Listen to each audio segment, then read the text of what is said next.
Welcome everybody to Hobby and Chat. I'm the Twinnedcoot, and with me today is Age of Nagash, another YouTuber that covers Age of Sigmar content. Hi guys, it's great to be on the channel again, and I really look forward to chatting about all the news we've been having over the last few weeks. Yeah, glad to have you back. There is a lot of stuff. They've been just pumping out information on Age of Sigmar 2, Age of Sigmar 2.0, second edition, whatever you want to call it. The new set of rules for Age of Sigmar. Yeah, we truly have been spoiled, haven't we? I think even us, like YouTubers, it's been really hard to try and keep up with all the content coming out. But I'm sure we're doing our best, and hopefully having these longer discussions as well will make us cover not maybe absolutely everything, but the more important news that we've had lately. Yep.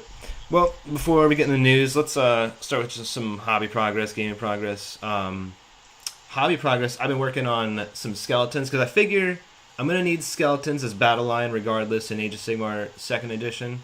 And have a big block, well, 2 big blocks of 40, and I think I'm just going to forget the other one exists when the chain rasps get out. But I got through like all 40 of them pretty much yesterday in the afternoon. I mean, I didn't finish them, but I got them all base coated. I was pretty happy with how many I got done. They're just so easy to paint, really. How did you paint them? Was it did you spray them white, or did you do Xandru dust? No, actually, I didn't really want to do the typical like white or tan skeletons, so I primed them black, and then I sprayed them Mechanicus standard gray. Not 100%, like about like 80%, like not in the recesses. And then I hit them on the top with this is all airbrush, obviously. Hit them on top with Dawnstone and a little bit of white, so a little bit like a lighter gray and then a white. So they, for some reason, it might just be me, they look kind of bluish to me. And I'm going to put a Athonian camo shade wash on them, so they're kind of like swampy, like stone colored, I was hoping for in the end. I think it'll work out.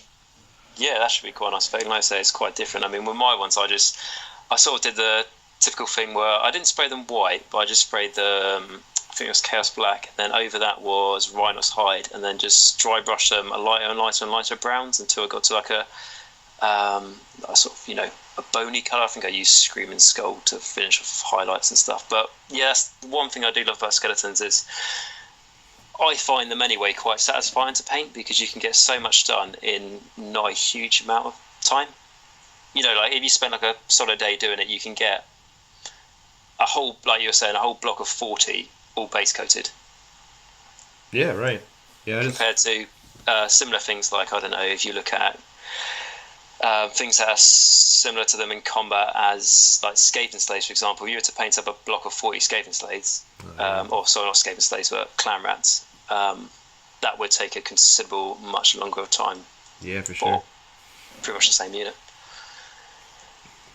Yeah, I'm also trying to like make them like swampy, so I don't know if guys let me know in the comments, and maybe you know some ways.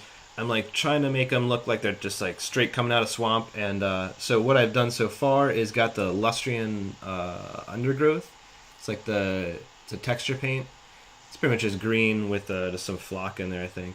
But put that on like kind of their heads and their shoulders a little bit, just a little bit on their little places, and then dry brush that with a lighter green, and then I think that kind of looks like moss, like some kind of planty material growing, like algae maybe. And then I read online there is a way you can make hanging moss from like cotton and white glue and some paint and stuff. So I was gonna try that too, but I haven't ordered the components. Yeah, it sounds like you've done your research. Or I'd say with the skeletons, that would look probably really nice, but if you are going to have 80 skeletons, it might take a little bit too much time. That's true. If you see where I'm coming from. Yeah. With like bigger things like Black Knights and stuff, who already have things like vines and stuff growing on them anyway. Yeah. It could suit it more than that. I mean, you're more than welcome to do it on 80 skeletons, but you might get a bit fed up after the first 40. That's a good point. I didn't think about that. So maybe I'll just stick to the texture for them and maybe do the moss on the bigger guys.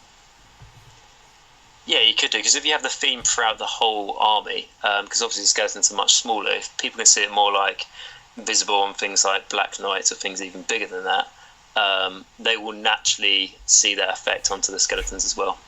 Yeah, right. Good ideas.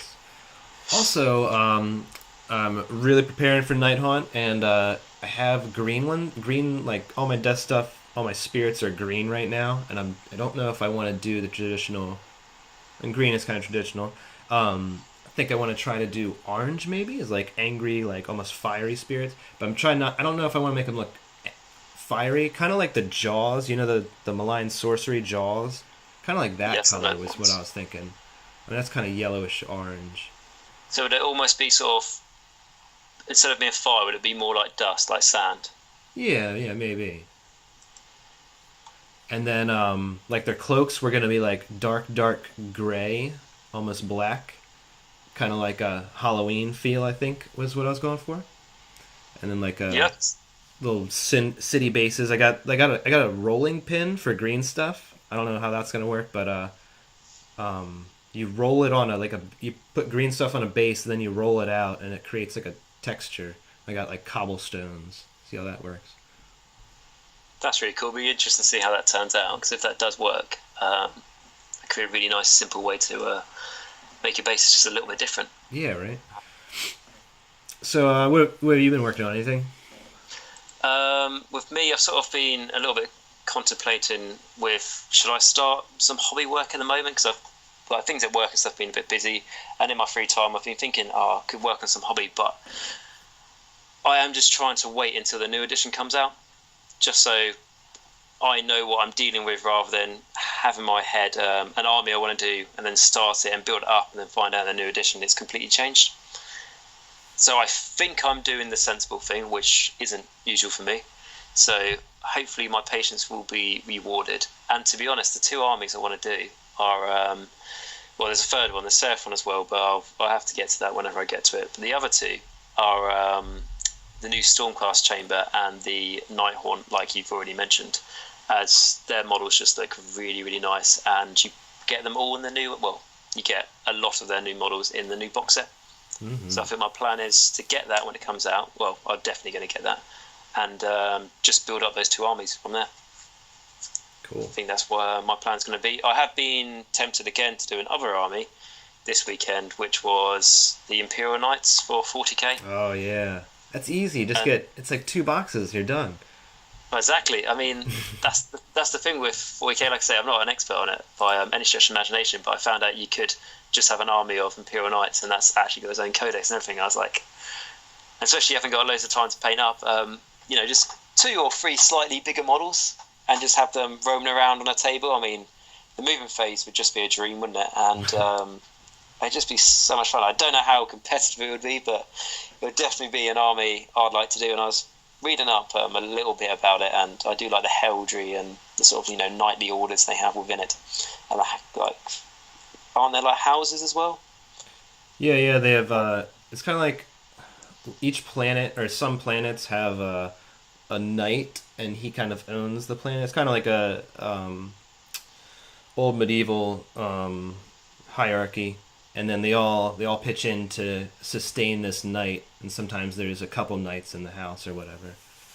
It's pretty cool. And actually, the codex I think is going to be pretty decent. You could get there's that renegade box with 2 knights in it, and then the big knight, and you might have to buy one other thing, but that's an army. Yeah. That's a whole army pretty much. I've looked at that renegade box, and that is really, really good value, isn't it? Cool, yeah. It's like, what's it? You buy one knight and you get another half for free. What's it like? Buy one get one half price sort of thing. With that sort of box, and you also get some scenery as well, don't you? Yeah, you get a big piece of terrain too, and you could use that in the game too. That has rules, and probably sure it has point value too. It is really tempted, and to be honest, I would have done it. I would have jumped straight into it if I didn't know that Age of Sigmar's getting this obviously huge release at the end of the month. Yeah. If they did one thing at a time, like I don't know if there was the Imperial Knights and then 6 weeks or 2 months until this new edition of Age of Sigmar, I probably wouldn't have good enough patience to wait for the new Age of Sigmar. I would just jump in with the Knights in the meantime. But because it's all so close, it's hard to justify it. Like starting a new army for like 2 weeks until the new edition. Yeah, that's true. Well, aside from hobby progress, I did gaming progress. Last time I mentioned I was going to a GT. It was called the Burning Couch GT. Actually ended up with third overall. Had a lot of fun. It was great games. It didn't end up being a GT. It was still 5 rounds, but it wasn't enough people. So per ITC rules, it was not considered a GT. So I didn't get enough. I didn't get those amount of points or whatever. But it was still a GT to me because it was 5 rounds, and that was most gaming I've ever done in a weekend, to be honest. But I took Necrons. I had 2 Tesseract Vaults. I had 3 Ints of Immortals, a Lord, a Cryptek, and 2 Tomb Sentinels, which are they're big centipede guys. They have kind of anti-vehicle guns. The Tesseract Vaults are these big things that like shoot out mortal wounds at everything, and has a lot of shots with no AP on them. So I redeploy the Deceiver too. So he redeploys the vaults like up in front of people, and there's these 2 giant models with a 4-up invulnerable, 28 wounds, and just like everybody's just like, I don't know what to do with that, like, because it's just too much stuff right in front of you, you know. It just like shoots everything down. It did pretty well in all my games. So the tournament was being tallied by battle points, not by, I don't know what the alternative is called, but so your wins didn't matter. So that was kind of weird to me. It was kind of it was disheartening too, because I had 4 wins. It was a 5-round tournament. I had 4 wins, and I was in like 10th place. I was like, I'm the only other person other than the guy in first with 4 wins right now. Why am I in 10th place? So like I was kind of disheartened, and I allowed it to kind of. I didn't try as hard in my last game, and I lost the last game by 1 point, and I made 2 like fatal errors, and I was like, I mean, to make excuses, I was tired, and I didn't feel like it was gonna matter, because like even if I had all 5 wins, I still thought I wasn't gonna place because of it was in battle points. But either way, lost, and then they did the first, second, and third, and they called my name for third, and I was like, what? Because they didn't do the first, second, and third by battle points. They did just the rankings in general by battle points, which is very confusing to me, and I don't know if you guys are following along either. But No, I mean, I was going to say that's pretty confusing to me as well. I mean, I've never been to a 40k tournament, so I don't know if it is slightly different, but from Age of Sigmar, all I can say is I've been to, I think, like 4 or 5 now, and it is always done on, pardon me, it's always done on wins. So in Age of Sigmar, you can get like a major win, a minor win, or a minor loss, or a major loss, and depending on which one of those you get points. Like, I don't know, say a major win is worth 10 points, for example, and you've played 5 games in this tournament, so the maximum you can get for points are 50 points. And then if there's like a tiebreaker, if several people have got 50 points because they won all their games in the best way possible, it goes down to who killed the most, who's got the most kill points, that sort of thing. So the way you're describing it, and especially how it's like the last, do you say 2 games, but done a bit differently? No, the entire ranking was not battle points. It had the wins in there, but the ranking of who played who was just battle points. So because I was getting low battle points, I kept getting ranked with people that were losing like a lot of their games, and I was staying around 10th. And then the prize rankings or whatever, those were done with wins, in which I like shot up to 3rd. I mean, that's good that you shot up to 3rd. Obviously, it does just sound a bit a weird way of organising it. I mean, I've never organised a tournament, so I'd be no disrespect to anyone, but I don't understand how it works. Right. And I mean, if I was there, I would be in big trouble. Yeah, a lot of people were complaining about it, that it was just battle points, because it just was kind of weird, because people were losing games and still ranking higher. So what are battle points, just so I understand? Oh, sorry, battle points are like how many points you get during the game. Like, so a lot of times for 40k, a lot of people have been playing ITC, which is you get points throughout the game. You kill a big unit, you get a point. You kill a hero, you get a point. Stuff like that. So every time I did one of those things, I got a point. But my army wasn't really made for making points. It's more for just winning the games. So I wasn't getting a lot of points in my games. I was winning, but I wasn't getting many points. Yeah, that's quite interesting because I mean, if I was to transfer that to Age of Sigmar, it's like obviously when you control objectives, you get points, and it's like those points you got from scoring those objectives in that game get added up to your tally on the like the score chart rather than the actual win of the game itself. So yeah, that sounds a bit funny to me. I mean, I do like the sound of your army though, because it sounded like the army I took to a tournament where it was Nagash, a Vampire Lord and Zombie Dragon, 4 Mortarch Archives, and I think that was about it. I think I could afford to have like 20 skeletons in there and 5 direballs, but basically it was all just the big monsters came out to play, right. And it was really, really fun. Yeah, it is a lot of fun. And again with Nagash, he will change in the future as Mystic Shield has changed, for example, but in this tournament he had a 2-up save, rerolling wands, loads of ways to regenerate wounds. It was at least 4 ways or 5 ways because of all the spells, and he just didn't die.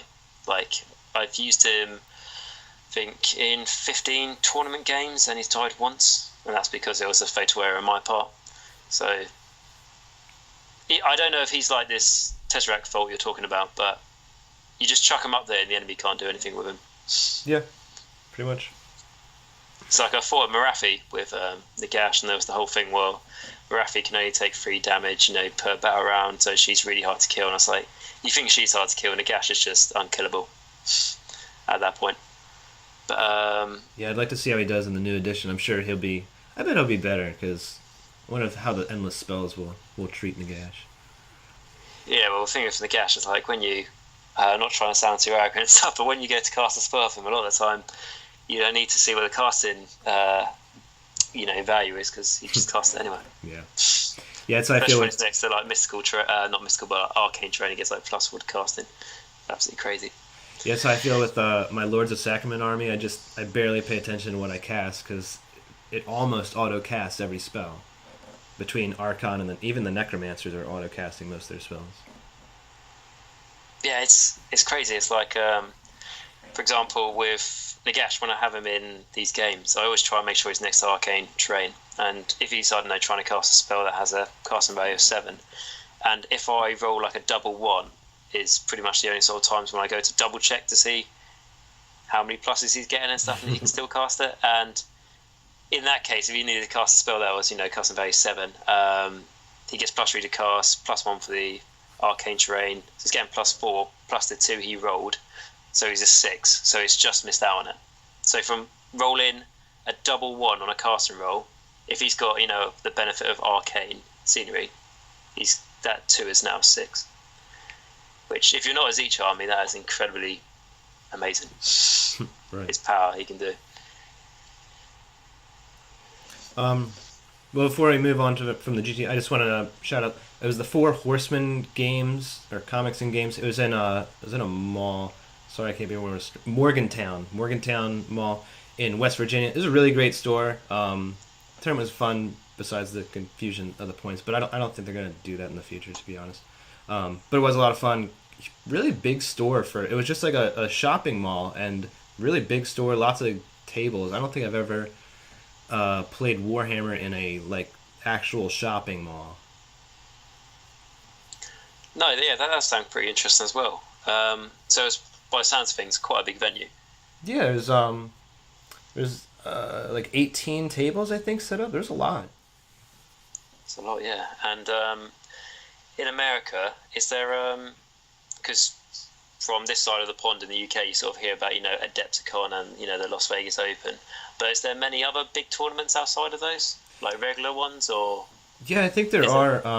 I know there's the Nova Open, and I'm not sure when that is. It's coming up. That's North for. I don't know what it stands for, but it's actually in my area, kind of the east coast of America, near Washington.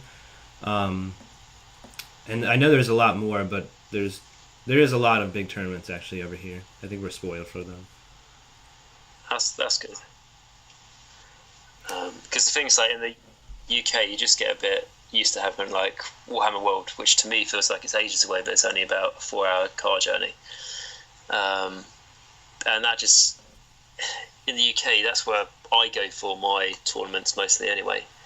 And like I said, it is a big venue, and you just got to get a bit used to it. But I have been to a couple of smaller tournaments, and to be honest, they can be just as fun, because it's all about obviously the people at these tournaments. Rather, it doesn't matter how big the place is or whatever. It's just the interactions you have. That's what I find anyway. Yeah, I agree.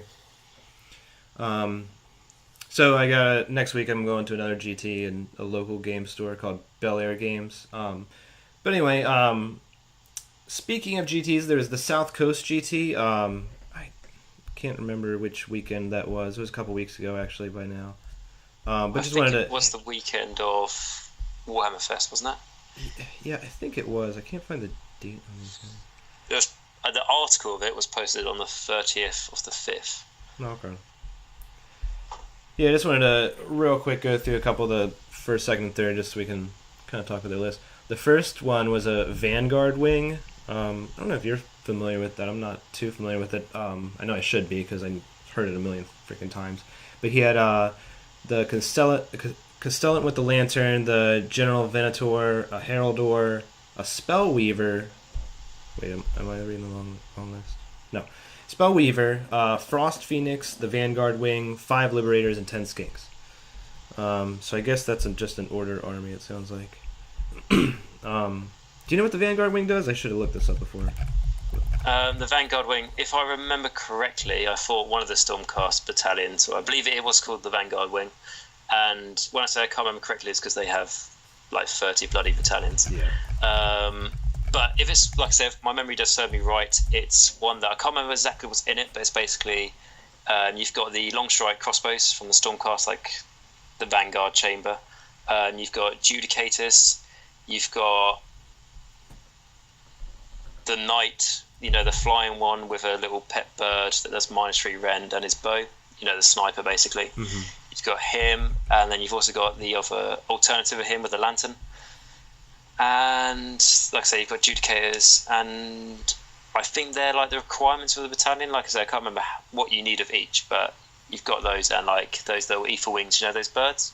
Right. And how the battalion works is that I think if the enemy is within range of the ether wings in the hero phase, like I think it's like 6-inch range or something of them, or 9-inch range, you can pick one of your units, and it can make a shooting attack against that enemy unit that's within range of those ether wings. I think that's one of the rules. And then the other rule is if one of your units from your battalion gets destroyed, you can pick one of your other units from that battalion, and it can make a shooting attack against the enemy unit that just destroyed one of your units. So that's quite a complicated way to explain it, but I did fight it about a year ago, so I can't remember completely, but it was very powerful. Well, I brought up, I think this is it, the Vanguard Wing. It's actually 3 prosecutors, or 3 units of prosecutors and a Liberator unit. So the bird guys and then the Liberators. Is this right? Oh, sorry. Oh, and then they bring the 20-man Liberator unit. I think this is it. Sorry, I was thinking of the bloody ether wing. Ignore everything I just said. The ether wing's good as well, but yeah, the Vanguard one. Oh yeah, I fought that in a tournament. Yeah, if the Liberators roll a 6 to hit, they make 2 wound rolls, and I think they can teleport. But... I fought that at Blood and Glory, which was a tournament in the UK back in November, I believe, and I fought it before it got FAQ'd. So the biggest thing what it could do, the guy had a block of 30 I think it was 30 Liberators, and yeah, it was. And he could basically teleport them around the board between like each prosecutor unit. And the game I fought him on was the battle plan was Scorched Earth, so it's where you need to basically stop the enemy from burning your objectives. And my army was a very elite army. It had 22 models, and this guy would just basically teleport 30 Liberators onto one of my objectives, burn it. Next turn, teleport onto my other objective, burn it. And then the following turn, teleport onto the other objective and burn it. And there was nothing I could do about it, mainly because back then, before it got FAQ, the Vanguard wing could teleport in and out of combat. So it didn't need to set up 3 inches away from the enemy, which I believe it is now. It could basically just teleport into combat. So, for example, if I made a ring around my objectives to try and stop the enemy from getting them, they could just teleport inside that ring and do not very nice things. I think 3 or 4 great hammers, are they grand hammers, are they, the Liberators have? I can't remember what they're called, but yeah. But 4 of them killed a Terrorgeist on full health. Whew. Yeah, with the, what do you saying, if they get a 6 to hit, they do 2 wound double rolls. Yeah, I think that played into it. They also had a 2-up save if you rolled ones. Yeah. I know the Frost Phoenix lowers wound rolls around, so he's subtracting 1 from your wound rolls. The Spellweaver, I don't know what they do on the top of my head. That's that that Wanderer's thing. A Spellweaver, I don't think it will benefit anything in that army in particular, but from what I remember, it costs 80 points and it's a wizard. So you get an 80 point, Mystic Shield, Arcane Bolt in your what looks to be a Stormcast centric army. Oh, she has an automatic dispel. Oh, she has an automatic. Okay, that would be very handy against things like Zeech or, like I was saying, the Gash. Incredible casting potential, but if she can just auto unbind it, that's pretty powerful. Yeah, so he's the one who won. The second guy, he had a very eclectic order army. So the first place and second place both had kind of mixed order. This guy had Dragon Lord, an Eidolon. So I guess the I don't know which Eidolon of Mathlin. I don't know which one of them, but it doesn't say. An Achelian King, Skinks, Bolt Throwers, and some Dwarf Warriors. That is pretty all over the place, I think. Yeah, what place did you say he came? He got second. That's cool. Seeing to me, that's a very different army. I haven't seen that, or certainly haven't fought that before. So it's nice to see that doing well in the tournament scene, rather than just the typical top 5 armies you see a lot. So yeah, like you say, quite random, but yeah, I'm a big fan of that sort of. Yeah. And it probably shows that there's a lot of skill involved with it. You probably have to be quite a competent general to be able to make that list work. Yeah, when you're grabbing from, I mean, I think there's kind of a fine balance, because there's like the order people that kind of just take the best things in order, and then it's obvious that they're gonna do well because they have the best units. But then there's like this guy who has, I mean, these are all decent units, like Skinks and Dragonlords are fine, but you just take all these random things and somehow they just combine into like a perfect force, and I think it has a lot to do with the general, the person playing it. Yeah, which is a really nice showcase of, like you say, generalship, isn't it? Rather than the army doing the job for you, it's your own tactics that come into it. Yep. And I'll just do the last one. Is third place. He had a Nurgle army, Archeon, Glotkin, quite a few characters. A unit of 40 Marauders, and then 2 units of other Marauders, and then a Plague-Touched Warband. Can't remember again what that one does, but it's just a bunch of Nurgle bodies. Looks like with Archeon and Glotkin. Yeah, fair play for him for bringing Archeon and stuff. And again, that sounds like quite an interesting list as well, isn't it? Like, you've got a couple of big guys where most of the points are invested in, and then you've got a lot of Marauders just to make up the numbers. And Marauders aren't particularly bad, especially in bigger blocks, because I think there's 60 points for 10. Yeah, it's 200 points for a unit of 40. That's crazy. But yeah, you're right. 60 points for 10. Yeah, which is, well, that will make them one of the cheapest units in the game. Yeah. Yeah, they're as cheap as Skinks, which that's why you take Skinks, because they're so cheap. That's really cool. Oh, and they're so good at surviving, aren't they? As soon as they get charged by the enemy, unless the enemy needs to wipe them out and it's that important, the enemy's going to attack with something else probably. So by the time it gets to your turn to elect a unit to attack, they can just run away, can't they? Yeah. And not have to fight, which is nice. The last point I wanted to make about the South Coast, I looked through there's like a spreadsheet that shows all the winners, and it doesn't say anything but their Grand Alliance. The sad thing was destruction didn't show up until like 43rd or something like that. Like they were nowhere near the top 10, which that kind of stinks. Is that true? Is that? Yeah. Okay, that's a bit sad then, isn't it? A little bit. Yeah, because I naturally went to death. I was gonna complain, oh, death's not up here very much, because it wasn't. It was only a couple places in the top 10, but I was like, wait, where's destruction? I like had to keep scrolling until I got to them.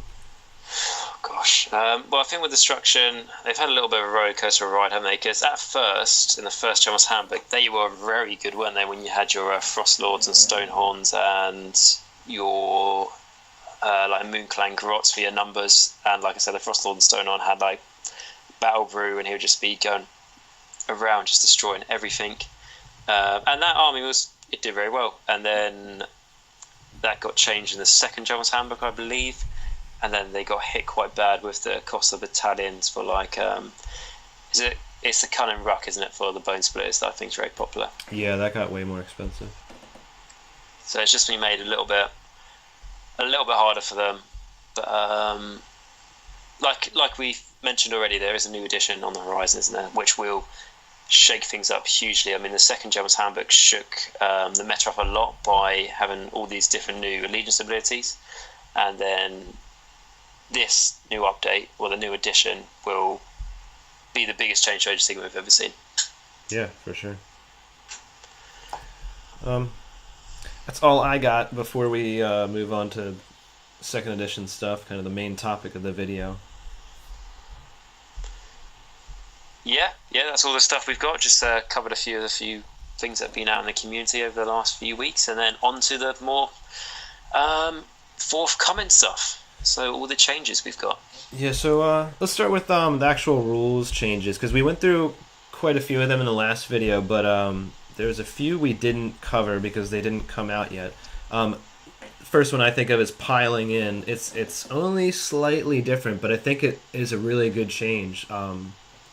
So you don't, I don't remember the exact wording, but you don't have to get closer to the model. You can stay the same distance away, which ends up meaning you can scoot your model around. You can slide them around another model.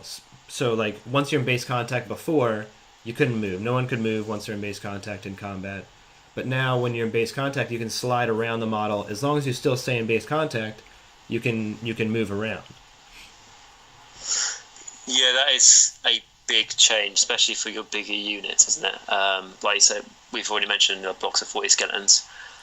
If you made that mistake previously where you accidentally put your front, like, I don't know, rank of skeletons in base contact with the monster you're trying to pile into, you sort of, made a big mistake there, because everything else is going to be harder for them to pile in. But now, it's going to be so much more easier, and there's quite a few abilities out there, or battalions. Like, for example, there's one for the Flesh-Eater Courts called the King's Ghoul Battalion, I think it's called. And it doesn't sound like the best battalion, because one of the abilities on it is units in this battalion in the hero phase can pile in 6 inches. And that's not a pile-in attack, that's just a pile-in. So it sounds a bit bland, but now that you can, be in base contact and still move around the model, being able to pile in an extra 6 inches in the hero phase is pretty big, and then in the combat phase you get to pile in an extra 3 inches in attack. So that's 9 inches of movement around an enemy model's base before you get to attack it. Yeah. Which, sorry, go ahead. I'm just saying that will change things quite a lot. And it's quite a weird change as well, because, like I said, I've been in the tournament scene a little bit, and it feels like a big thing when you accidentally put your thing into base contact with an enemy model that you didn't want to. That can change the game hugely. I don't know, if there was an objective, the enemy was guarding, and they only have a few more models guarding it, then you have to be able to take it back. If you've accidentally blocked yourself in by being too close to the enemy's base and you can't move around to the objective, and you can't take it back from them and score that extra point for that game, and you can't leapfrog their score, it's a long way of explaining it, but it does impact the game hugely from my experience. Yeah, definitely. it was. I always kind of found it kind of annoying. Like you had to pretty much say I'm moving into base contact because when you're taking out casualties or like whatever, a lot of times you're gonna get pushed out like a centimeter out of base contact, and then the opponent could be like, "Oh, you're not in base contact now. I'm just gonna pile in over here now or whatever." So it was kind of annoying that mentality of having to like lock the opponent in. I guess there's still kind of that, but it's a little bit less now because you can slide around. Yeah, I mean, I know exactly what you're coming from. In this game, everyone knows models get knocked all the time, especially even if you're trying to measure to see if this model is within 3 inches of an other model. When you go to, I don't know, get a little combat gauge to see what the distance is, you're probably going to knock the model slightly, just tiny little things like that. And yes, in tournaments, certainly people do. Not everyone, most people are, very good sporting and don't really care too much, but you do get some of the people who really do care if you've are now in base contact with one of their models, even if you weren't previous and you've accidentally just knocked it in there, they will not let that go. Yeah. But to be honest, I've been guilty of that. If the game is really, really close and you're quite high ranking in the tournament, it's a tournament world, I think. Yeah, right. The army to me or the units in army that come up the most in my mind are fire slayers. Like they were already piling in like with all those buffs that I think they normally did. It was like 9 inches or 6 inches or something like that. They're piling in. Now they're like giant hordes of men just like surrounding the opponent. That's gonna be, I think, way more brutal than it was when it was already pretty powerful. Yeah, it's going to be devastating, isn't it? And again, it's just extra movement that unit's getting. Like that's extra movement that unit's getting to capture that objective. And if, like for example, the battle planes are going to be similar to what they are at the moment, where a couple of them, I believe, if you have a unit of like 20 more models within 6 inches of an objective, you just auto take it if the enemy doesn't have a unit of 20 more models. If that is the case, and let's say you've tried to bog down this enemy unit of 20 more models so they can't get to your objective or get in range of it, however, you've forgotten now that they can pile in around the bases and clip the radius of that objective, and they've taken it off you, even if they're like 6 inches away, stuck in combat. They can. It's all about. We've talked about this before. It's all about movement in this game, and that's just helped it. Yeah, completely agree. Anything that makes us more mobile is going to impact the game pretty heavily. Yeah, and also just like one other thing, like we've covered already, it will stop some arguments in the game of people saying, well, are you in base contact? Were you in base contact? That won't happen anymore, which is nice. Because it is awkward, even if you're playing in tournaments and stuff and you and your opponent have a disagreement about a rule. Yes, you can get the tournament organizer to come over if you really want to. I've never done that personally, but it just makes a bit of a drift, doesn't it, between you and your opponent, which none of you really want, over something so small and little. Yeah, right. Well, the next one I can think of is the magic is slightly different. Well, really, unbinding is slightly different in that it's 30 inches instead of 18.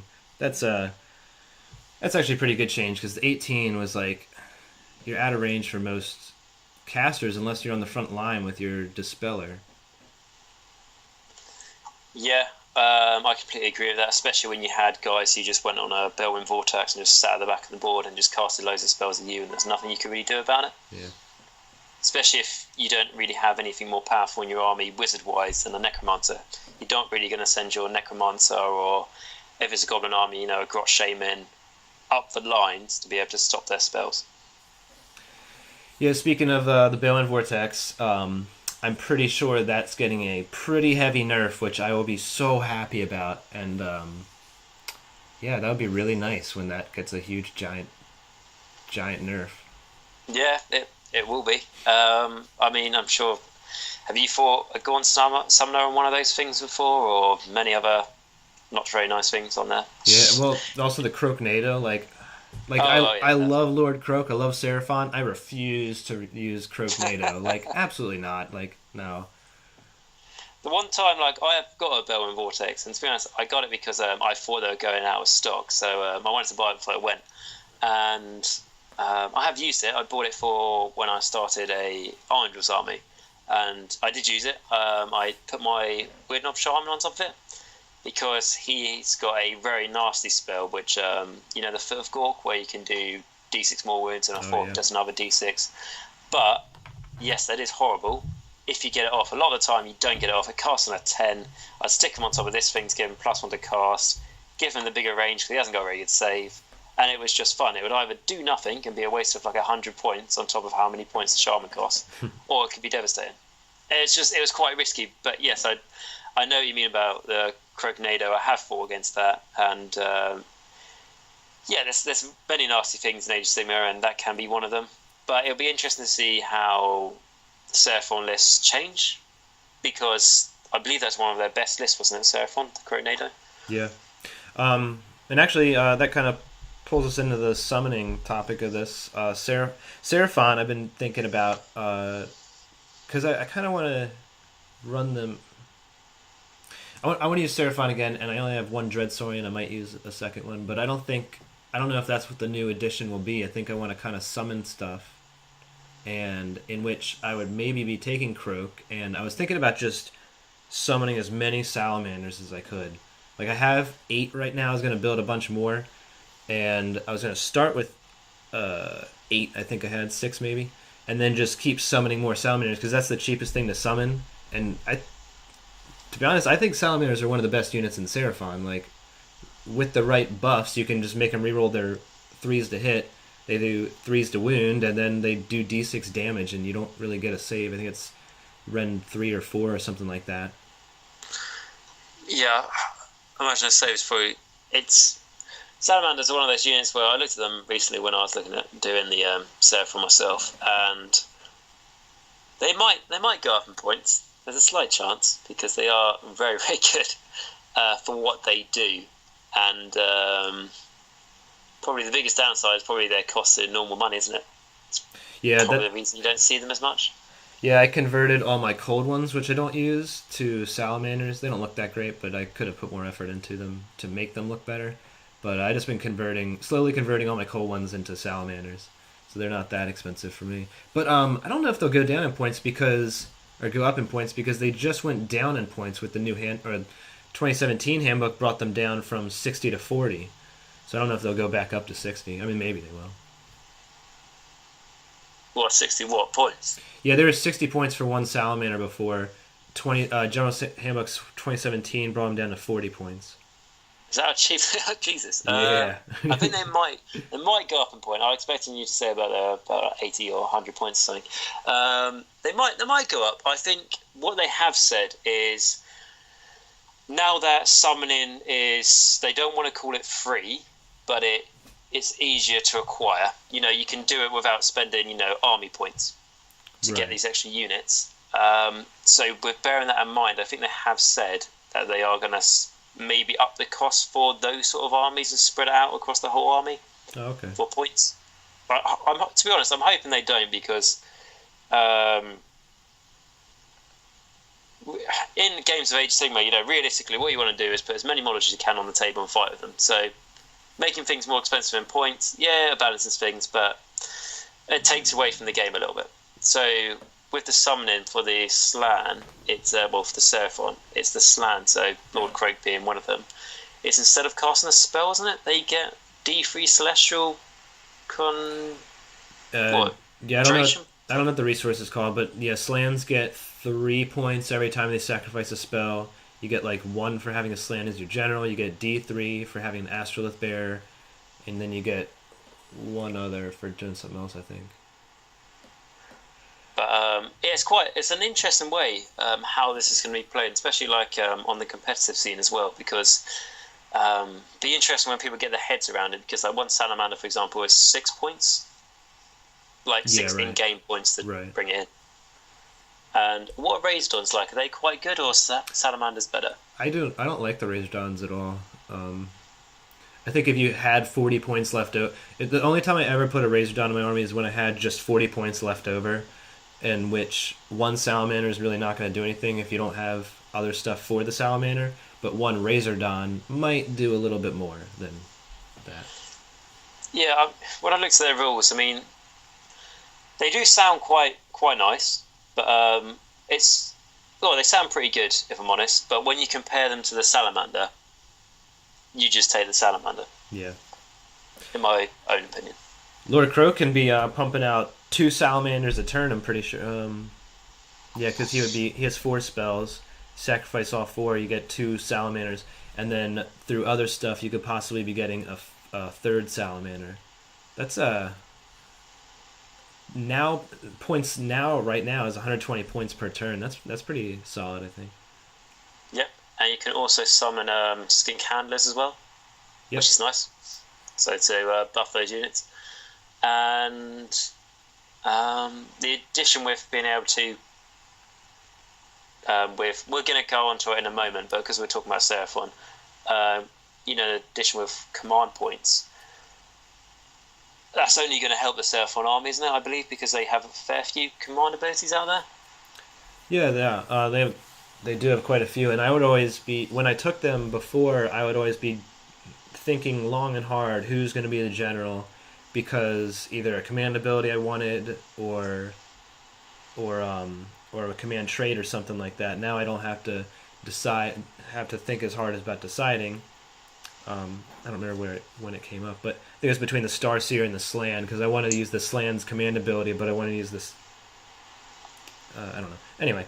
Yeah, and it's like, I don't know, if you really want Lord Croak in your army, but for some reason you want to have the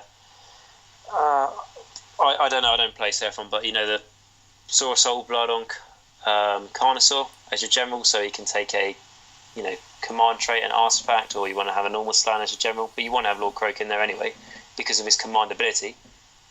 You can use it without him having to be the general. Yeah, Croak's a really good example, because you don't really want to bring him as your general because you can't take a command trait, but his command ability is pretty good, and I bet you wouldn't even want to use the command ability all the time. Like, you might just have a point left over, just ready to go in case you need those rerolls for Croak, because that's what his command ability is. It gives you a couple rerolls. Be cool to save for when you actually need it, Exactly. Unless you've got things like what I've been using recently anyway, like Nagash, his command ability is really, really good. I'm going to want to use that all the time. But apart from that, if I look at my Flesh-Eater Courts where, okay, they're changing a little bit, but currently I don't really want to use any of their command abilities because I don't have any apart from Inspiring Presence.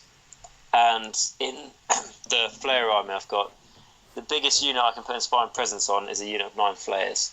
So it's not the most important thing to me. But if you could save up those points for something that's more important later in the game, it could be useful, especially how Inspiring Presence is changing as well, which is... some say it makes it stronger, some say it makes it weaker. I think it's changing, I think is the best way to say it. Yeah. Going on to the endless spells, I wasn't a fan of these at first, because one of the first ones I saw was the Purple Sun's rules, and I was like, I don't like things that just die or just kill models. I don't like stuff that does that. And that's what the Purple Sun does. It's on a 6, but still. But they look pretty cool, and I didn't realize they were all coming in the same box, like the Malign Sorcery box. It looks fun just to paint. It's like 20 freaking random spells. They're all different. They look cool. I don't know. I think it'd be cool, just a hobbying project, whether you use them or not. Yeah, I think so. And if they all come in one box, they can't be that expensive either. Well, I mean, they can't be that expensive. I mean, they're not. They won't be ridiculously priced because no one would buy it. You're talking about real money, right? Oh yeah, like real money. Yeah, I agree. I don't think any of them are gonna be. I mean, maybe the Purple Sun is big, but I don't think the other ones are gonna be more than like the price of like a hero clan pack. If they sell them individually, which I'm sure they will eventually. Yeah, at the moment you'll be able to buy them just as that big box, but I can imagine as time goes on and people, I don't know, they lose whatever the Fireball one is and they want it for their games, but they've lost it or it's broken or whatever, you should be able to buy them separately after that. But yeah, the Purple Sun of Shaiish is pretty powerful, isn't it? I think it probably is going to be the most I don't want to say it's the most powerful, but it's probably going to be the most deadly.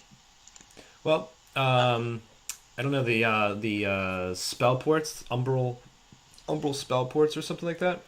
They you summon one or you summon two. One goes next to you and one goes like 18 inches away or something like that. And or no, the port goes 18 inches from the other port, something like that. Anyway, you can cast a spell into it if you cast within like an inch or 2 inches or something, and then the spell goes through the other port. So like Nagash was the example I saw on Facebook. Nagash walks up to a spell port, casts Hand of Death, and then on the other end, like, just kills like Archaon or something like that. Yeah, that would be quite fun.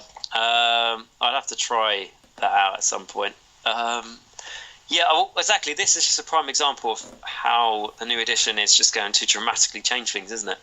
Because we haven't had something like that before. Like, which is, when I mean something like this, I mean, as far as I'm aware, like every army that has a wizard will have access to this ability or this spell. Yeah, I believe so. So, yeah, it's a really fun, new, interesting mechanic for every army, basically. Yeah, there's a lot of different combinations. And then there's the wall thing. I think they said you can't shoot through it. So, like, you just put that in front of your unit on an objective, and all right, now they can't be touched. You got to walk around this wall to shoot them or do anything to them. Yes. Again, yeah, that's pretty good. Or, you got that one character, who likes to try and find something to hide behind because he's got a really good ability, or again, like a good spell, and he just wants to be outside of the enemy shooting, or I don't know, you've got a Flesh Eater Court army and you've got one of your courtiers to bring back your models, but you want them to be outside of the enemy, you just put them there, and yeah, like you say, it just makes a shield. And you've also got those chains, haven't you? Yeah, they look cool. There's 3 of them actually in the set. And they, as far as I'm aware, at the time of this recording, we don't have the rules for them yet, but they, I believe they'll do something like hamper the enemy's movement and all that sort of thing. So the enemy tries to move past them, they'll get chained down. Mm-hmm. So if you could stop enemy units, moving past a certain point, that's really huge. Also, the Emerald Life Swarm. I'm looking forward to seeing how that works because that heals models. Be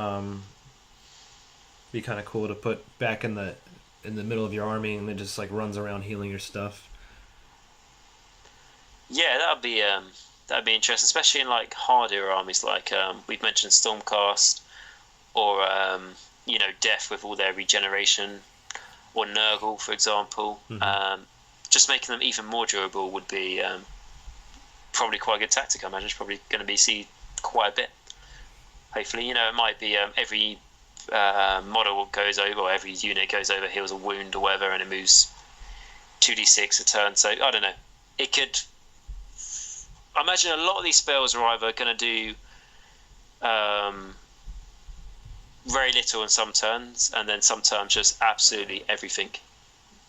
Which is fun, just adds in that roundness. And that number 13 is going to be, the Emerald Life Swarm. Right. It's going to be a popular one, I imagine. Yeah, we'll see how common they are. I think they cost points. They cost between 20 and 60 points, I think they were saying. So they've already said it costs points. Oh, okay. Yep. Yeah, I heard that actually on Stormcast, the official Age of Sigmar podcast. I've been watching on YouTube. It's pretty good. It's like 13 minutes or something like that each episode. They've been doing, I think, 3 a week. They just cover the news stuff, and it's pretty much all stuff you've heard. But it's still interesting to hear them talk about it. They get like Ben Foley and Phil Kelly, like the guys who make the rules and stuff. They get them they interview them, and so you can hear a little bit more of the inner workings of what's going on, I guess. Yeah, I quite like that. I've watched a few of their episodes, and yeah, like you say, they do mainly just talk about what's been put on the community page. But if you don't have time, or you've forgotten to look on the community page, it's quite nice just to watch that podcast, and it's just a nice little roundup in, like you say, about 10 minutes of what's happened today, what they've announced. So yeah, I think it's a nice idea, and it's quite nice to see their guests as well. Them who come up with the rules and all that sort of thing, and to hear their ideas behind it. And it's just another little sneak peek, isn't it? Until to see for ourselves. Right. Well, the next rule is "Look out, sir," and I know people have been clamoring for something equivalent to that. I don't know if they went far enough, but it's definitely a good thing. I think it's within when you have a character model within 3 inches of other models, it's -1 to hit that character. Yes, that is a welcome addition, isn't it? Yeah, I don't know if that'll save my skink priest, but it'll definitely help. Yeah, exactly. Yeah, I don't know if that will save my courtiers from a fleshy courts, but it'll definitely help as well. It's a nice welcome addition.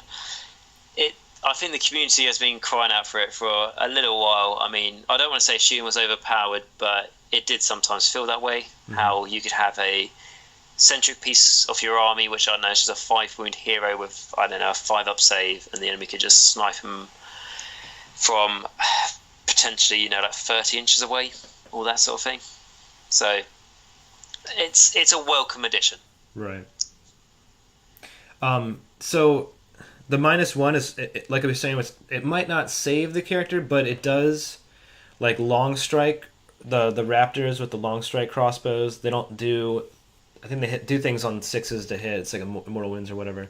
But yeah, models, 2 more wounds. Yeah, models like that won't be getting their 6s to hit thing because they're -1. Like that alone is a pretty big protection. Yep, certainly. And another example is Skyfires. How if they're -1 to hit with their shooting, but they've got, isn't there a shaman nearby that gives them +1? Yeah, I think there is some way to get +1. I think it's the shaman. So the shaman gives them +1 to it. So now they've got -1 and +1, they're just doing normal. So doing their mortal wounds with 6s. Yeah. And what the Skyfire general would do then is sacrifice them to damn terrain to get another +1 to hit. But damn terrain, as we'll look later, has changed, so you can't do that anymore. So that's just Skyfires, which are these horrible units that can just nuke enemies, heroes or units, whatever, are no longer that devastating anymore. They're still pretty nasty, but not how we know them to be, mm-hmm.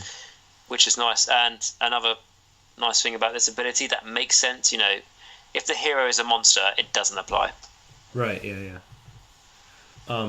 So I was thinking about in Daughters of Cain, when that first came out, I was looking at Marathi and I was like, if you're in human form, like the little infantry model, like if you take even 1 or 2 wounds, it doubles. Like, so that's a big deal.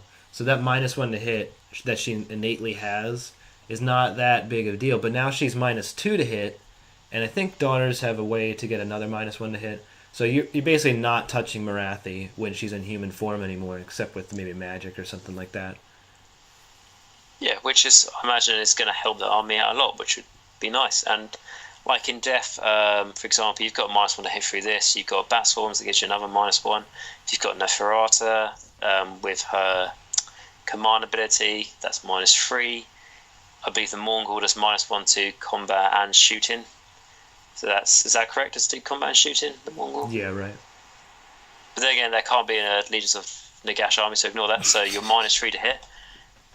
If you put Overwhelming Dread on the enemy, that's -4. And then if you overcast that, or the Locus Shaiish ability, then -5 to hit. Will be hard to get all this off, and if you do, the enemy's probably not going to shoot that one hero, but yeah, it's the stacking potential there is pretty big. Yeah, I'm glad you mentioned the Bat Swarms. That's a good point. I think they'll be a little bit more popular. I always thought they were pretty good. I never actually got around to using them very often, but it always has nice having the option to just summon a Bat Swarm next to some shooting unit, and that was just, they would have to deal with that or deal with the -1 to hit. But now that's even a bigger deal because you summon that. I don't know how that'll summoning work. I think it could come out of the grave sites, but yeah, you'd put it in the grave sites like in reserve. Yeah, so you pop up a Bat Swarm next to the shooting units now, and your character is even safer, Yeah, it's that's something I used to do. I've been using Bat Swarms for a long time. No one really in the store even seen bat swarms, and I've made them all hate bat swarms now, especially the people with shooting armies, just because like you say, I summon them near the enemy. If I'm lucky, I get to charge the same turn the bat swarms into the enemy unit, the shooting unit. Let's say they're Judicators, or one of them was a Glade Guard unit, and they can't kill the bat swarms in the combat phase because the bat swarms have a nice mechanic of healing, and the enemies certainly within 12 inches of the bat swarm, so they're going to be -1 to hit. And with the new rule to shooting coming out, being bogged down in combat with something you really don't want to be, hence the bat swarms, is going to make things even harder. Yeah, that's exactly what I was about to segue into. Yeah, shooting, you can't shoot out of combat now. You can still shoot into it, but if you're a shooting unit and you get locked in combat, you can only target the models you're in combat with now, which I think that's a good change. Yeah, if the enemy has to shoot my bat swarms, they're more than welcome to. If I can bog down let's say a 10-man Judicator unit or something like that with 2 or 4 bat swarms, their unit costs more than my unit. I don't care if my unit dies eventually. Their unit can't do anything for the whole game or whatever. It's a nice thing. And then if the enemy wants to get out of that combat, most enemy shooting units, if they retreat, they can't shoot. So again, It's just hampering shooting even more, which I personally, from what I've seen on the articles, I don't think this is nerfing shooting too much. I mean, we'll have to wait and see, but I think it's all quite sensible. They haven't overdone it. No. I don't know what you think, or... I don't think so at all. I think if we can use 40k as a comparison, 40k shooting, the profiles on the weapons are more powerful. The HQ, the leaders or the lookouts rule is even more debilitating. You just can't target characters out when they're not the closest model. But also, the getting locked into combat is an even bigger deal because you can't shoot into combat. So there's some tricky things, but shooting is still the most powerful. Shooting is still kind of overpowered compared to combat, if you ask quite a few people. But there's even more restrictions, and shooting is still more powerful, is my point. Yeah, I mean, I'll be honest, I've never really had a shooting army, so I might be a little bit biased. But with combat, you have to get little simple terms. You want to use your, let's take Blood Warriors, for example. You want to get your Blood Warriors to fight the enemy. Yeah, Blood Wars, they're quite good in combat, but you have to physically move them towards the enemy and then charge and get to the enemy. Shooting, on the other hand, if you've got really good range, like many artillery pieces do, or the long strikes, which are the biggest crossbows you'll ever see, and can't believe they've got 30-inch range, or Skyfires or whatever, a lot of it's just a pointing game and saying that thing's going to die. Which that's my personal experience of it. It doesn't. I don't want to say too much because, like I say, I haven't had a shooting army, so I'm really not talking too much from my own experience with using shooting. But certainly going against shooting, it feels very much there's less skills in it. There's tactics, but there's less skills in the sense of you pick something, and if you've buffed your shooting unit, I don't know, so it hits on 2s and wins on 2s and it rerolls 1s, which is possible out there. It can just,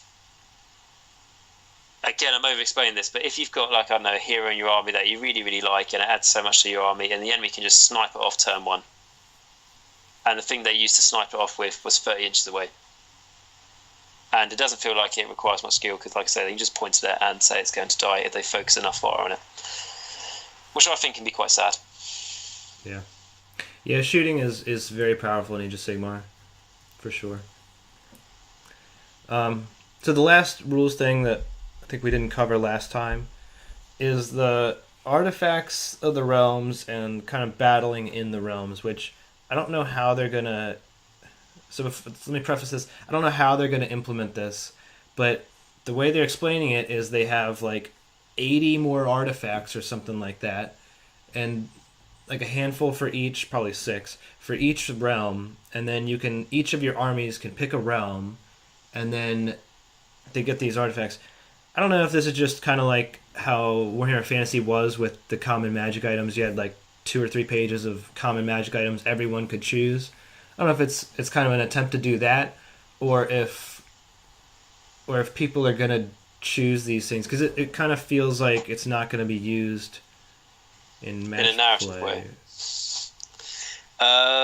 Yeah, I mean, I didn't play Warhammer Fantasy, so I'm not too sure, but I like the idea of it. You know, you have a little back story for your army. I don't know. You've got, Sylvaneth, for example, prime example. Let's say the Sylvaneth are a little bit different. These ones, they actually come from the realm of fire. So you're going to pick an artifact, representing that. And it adds a lot of, narrative and a lot of story and stuff to your army. It really showcases it on the table. But I do see where you're coming from. People maybe might not pick the most narrative thing for their army. They might just pick the best thing. Competitively, is that what you're saying? People might go for the most competitive option rather than what this is maybe for, which is the most narrative option. Right, and at the same time, I think I might be exaggerating with 80, but I think it was at least 60 things, 60 artifacts.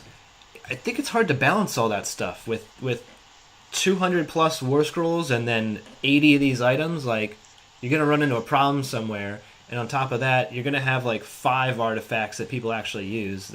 It'd be too hard. It'd be too hard to balance all of those. I think maybe not, and then one of the artifacts I saw was just like bonkers. The first one I saw was like, I never know how to say this. Hyish, Hyish, the light one. But the artifact is something like you teleport an enemy unit 24 inches away from you. Like, yeah, like that sounds bonkers. That sounds not balanced at all. I mean, maybe there's more to it, but on the surface, yeah. I remember seeing that at first, and I didn't understand. That just seemed how the hell do you balance that? You could just move an enemy unit off an objective, or I don't know. It's like when I first heard about this, not that particular one, but just this in general. I thought, okay, they're going to do this, but all of these artifacts and whatever are probably going to be a bit bland, not that exciting, just to make it balanced.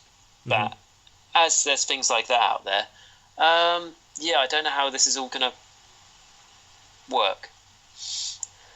It seems a bit too powerful.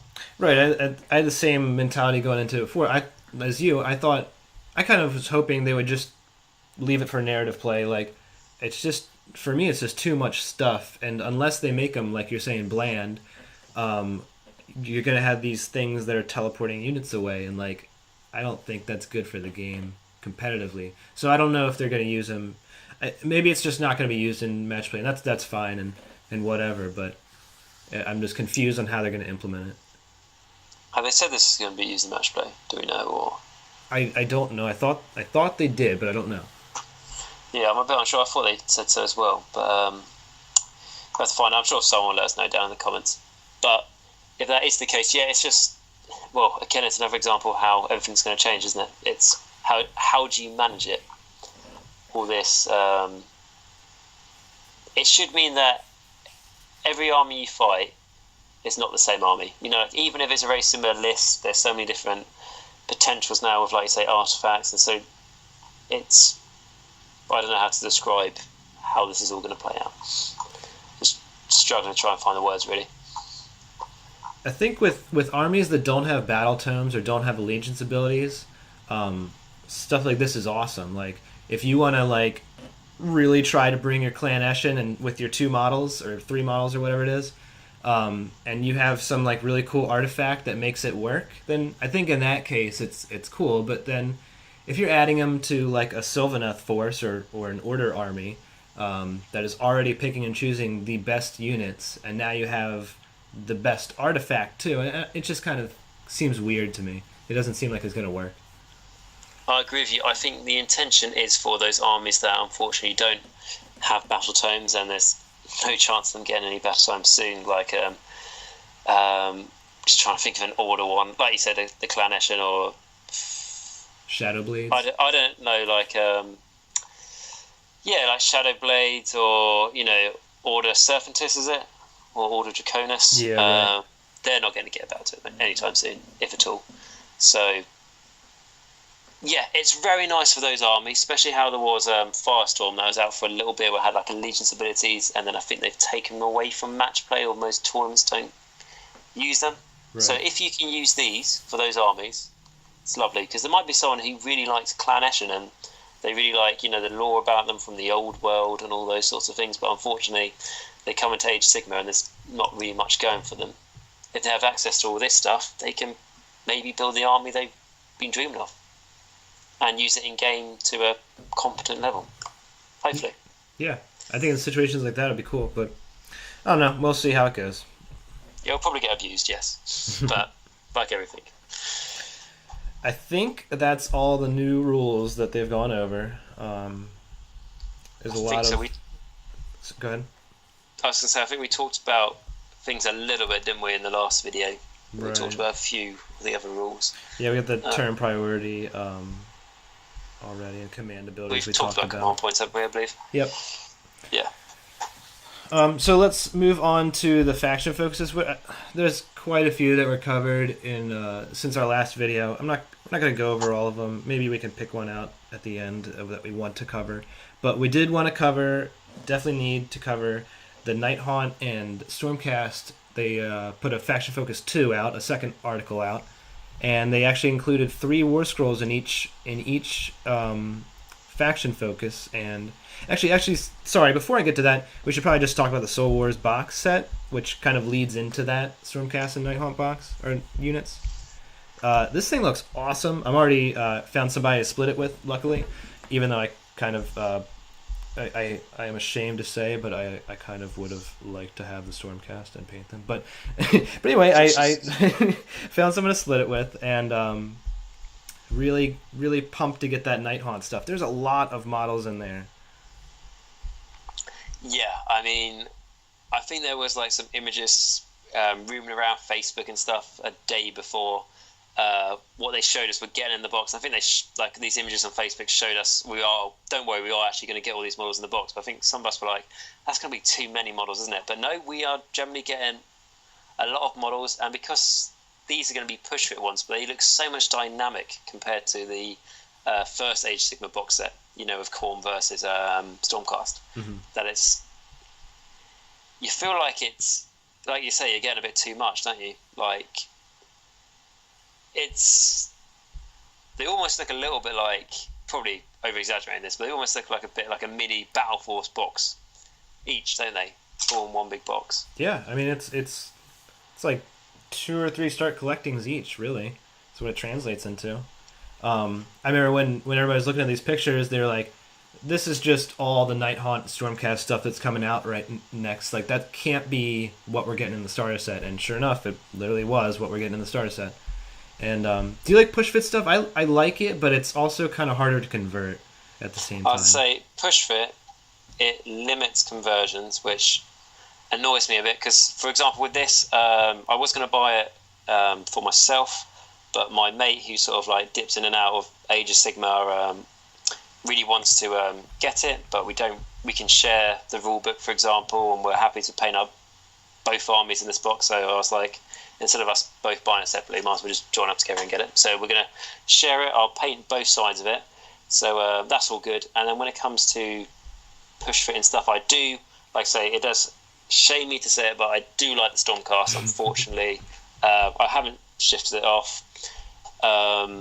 My local store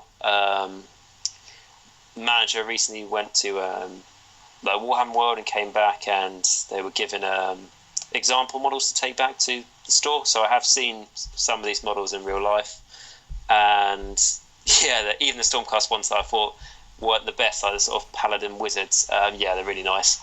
So basically, I really want to do both armies. And going back to push fit, it saddened me a little bit though, because the some models in the Stormcast, like for example I can't remember their names. What are the female liberators you've got? The Sequitors.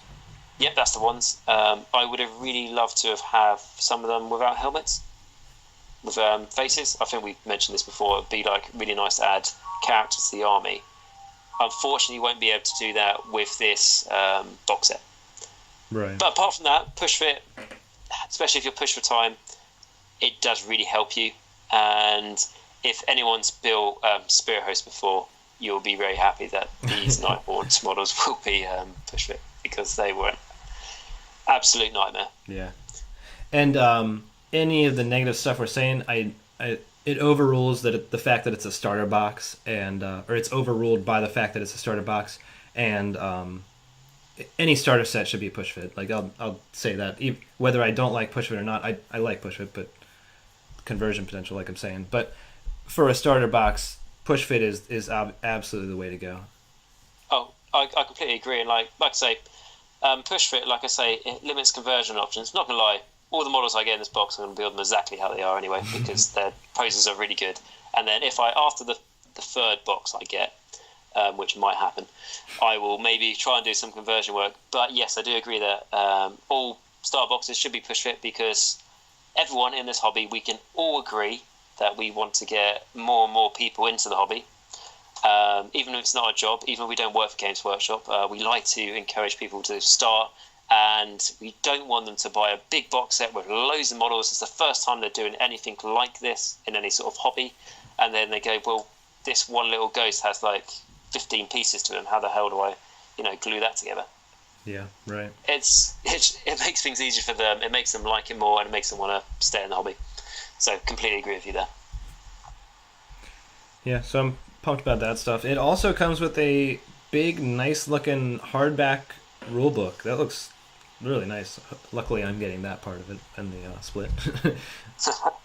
That's good. And that's the nice thing. It's a hardback, and we can definitely say it's a hardback. They've shown it off. We've seen it in pictures. You can see it's definitely a hardback, and that means it's something that I'm not going to have to buy separately, because there's a lot of stuff coming out. Obviously, I need this box set. Like I said, I'm going half swing, getting this box set. Also need the General's Handbook. I'm also going to buy the new spells coming out. The models. Mm-hmm. I'm also going to get the Nighthaunt Battle Tome. So if the core rulebook wasn't in this box, it starts to add up to quite a lot of money. Now, did they actually announce a Nighthaunt Battle Tome? They announced the Nighthaunt Battle Tome, didn't they? But they haven't mentioned it in this Soul Wars, as far as I'm aware. I don't think it's coming out this month. The trailer said June 2018. Okay, cool. So, I'm pretty sure it did. So, like we say, they mentioned all this stuff coming on pre-order on the 16th, but they might make a couple other things go on pre-order on the following weekend, mm-hmm. which will be the 23rd. Yeah, everything you listed is stuff I'm buying too. Yep. Yeah, and General's Handbook, at least if I do it in pounds for my sake of making things easy, that's going to be 25. The Nighthaunt book, that's going to be 25, so that's £50. The new spells, I don't know, £30. That's £80. This box set, I guarantee, is going to be £95. So that is, was it 170, 160? Can't do maths. I think £175. Yeah, right. So already that adds up, and obviously I'm going to need to get some more spray and some more glue and stuff to put all this together. Yeah, I will just put it on the counter and not even look at my total, because I don't want to know. Yeah, I've been saving a little while for this. I mean, like I said, that's another reason I didn't start Imperial Knights, just so you've got the money ready to go. As soon as this drops, you can just... I'm hoping there's a pre-order bundle, which won't be a discount, but it'll be a pre-order bundle where it'll just have everything, so you can just add that to your cart on the website, and it just probably comes to a silly amount of money, but it will be nice. There's little things as well, aren't there? There's like dice for like command points and for scenery, and mm-hmm. I don't know if they're in extra bits. I don't know if they're in the starter, but yeah, they are coming out too. Yeah, to be honest, they won't be in the star box, but there's so much that's going to be in there anyway. They keep you busy. There's the cool rule book. There's a little rule book of I believe like Soul Wars, so what the battle was about, like they did in the first Age of Sigmar, starter box. And then there's also the new core rule. Well, they're not called core rules anymore. I think they're just like, the main rule pages for Age of Sigmar. Instead of now being 4 pages, they're now 18 pages or 16 pages, I think. Yeah, that's the Start Here book that's shown up. Oh, so the Start Here book. Okay, yeah. So there's that to read. There's the core rule book, which I think is 300 something pages. 320, I believe. 320, but there's going to be a lot of narrative, a lot of lore in there. They're showing off a lot of maps for like what certain bits of the realms look like, what I'm really excited for. And because I'm quite big on the lore and stuff, what I do really like, what they've mentioned about the core rule book, is that there'll be like little snippets of what it's like to be a citizen in each one of the realms, like what it's like to be a normal person in each one of the realms, which will be might sound very small, but to me that will add so much depth to these realms. Yeah, definitely. Because in the old world, it was very much laid out, and it was maybe getting a bit. We're not going to get in that conversation, but maybe could have done with a change, so they got rid of it and stuff. But it was very much nicely mapped out. You knew what everything was, and you knew what, like a citizen of the empire, what they would be going through on a daily basis. You knew what even people like Sylvania were going through, or what it was like in Lustria. All those little things. It's just bringing that back into Age of Sigmar a little bit, which sounds very small, but excites me a lot. No, yeah, it adds depth and realism, and like allows you to kind of jump into the story a little bit more. Exactly. It's like, how does like someone from the Free Peoples, obviously they're not the same in every realm, are they? So how does one in the realm of life differ from one in the realm of metal? Yeah. Like, just even if it's just like one page on saying what it's like in all these realms, yeah, just adds so much realism. I think the word you use, and I think that's the best way to describe it. Yeah, and even more than just like how you feel about the game, it adds conversion potential, which I feel like the last 5 years or so, maybe more than that, Games Workshop, maybe a little bit less right now, but Games Workshop is kind of not giving us any inspiration for conversions. Like, all their artwork was exactly what their model was, exactly how it looked. And like before, they would put in pictures of other people's converted stuff. They would put artwork in there that wasn't necessarily exactly represented in one of their models. So it would give you ideas to convert stuff, and you saw more conversion back then. But now you don't see it as much. But with things like this, like, hey, this is what Free Peoples looks like in Ashy. Here's what they look in Gairan, and it looks different than how the model actually looks. You can convert them 2 different ways, or however many different ways.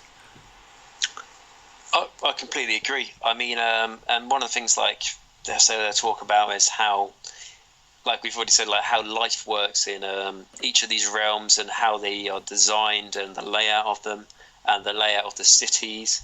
And it will really, like you say, with conversion work, it'll really go, I've just read so much about, like the realm of metal or whatever, and I really want to base my army in it. And I don't just mean basically what everyone else has been, well, what most people do is just, literally just base their army, just put different details on the basis depending on which realm they're from or whatever.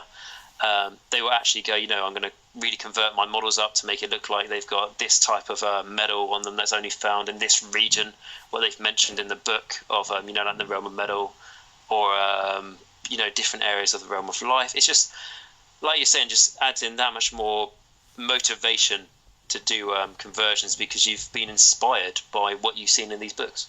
Mm-hmm. Yeah, that's pretty much all I got for that.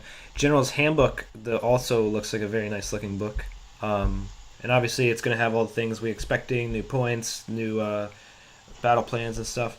But one of the pictures I had to notice was I don't know if it's a different battle plan name, but it's the Relocation Orb, and it's it used to have this map that was like insane. Like, maybe I'm just dummy, but I could not figure out how to line out this map and how to put the objectives in. It was very convoluted, and it looks a little bit better now. Yeah, Yeah, Total Conquest was its name. Okay. Yeah, that map is like I said, I've been to like 3 tournaments or 4 tournaments since the new. I think I've been to 5 since the new Germans Handbook came out with that Total Conquest map, and it's like every tournament I went to, didn't matter how experienced the player was, it could be someone who's won tournaments or whatever, struggled to set up this battle plan because it just had no measurements, had one measurement on it that was not useful at all, which just told you how far you had to set up from the enemy. And in the Age of Sigmar podcast, did you watch? I think it was the last one where they sort of joked about it a little bit. Yeah. Yeah, they said like, man, Total Conquest has had like a little bit of a change because they weren't going to criticise it, but they said, people were scratching their heads a little bit too much when they came to trying to set up their army. Because that literally, in most tournaments, it took 20 minutes to set up the battlefield layout of. It's like one game I had against someone with a murder host that had 120 blood letters in it, and I literally just said to him, in this battle plan, I probably wasn't going to win anyway, and I just said to him, because he had a 1-drop army essentially, he just was going to set up his whole army first, just to basically set out the deployment zone with all his blood letters. Mm-hmm. And that was the best way to measure out the deployment. It was silly. So yeah, that's nice. That's changing anyway. Yeah. All right, so you want to move on to Stormcast or Nighthaunt? Let's do the boring one first. Let's do Stormcast. Okay, agreed. I'm only joking. Like I say, Stormcast, I love the look of the new ones, but let's get them done first. Right. So in the faction focus, what do they call it? Faction focus part 2 for Stormcast Eternals. They start with the Evocators. They give out the War Scroll for them. They actually have 4 attacks, hit and wound on 3s, Ren 1, only damage 1.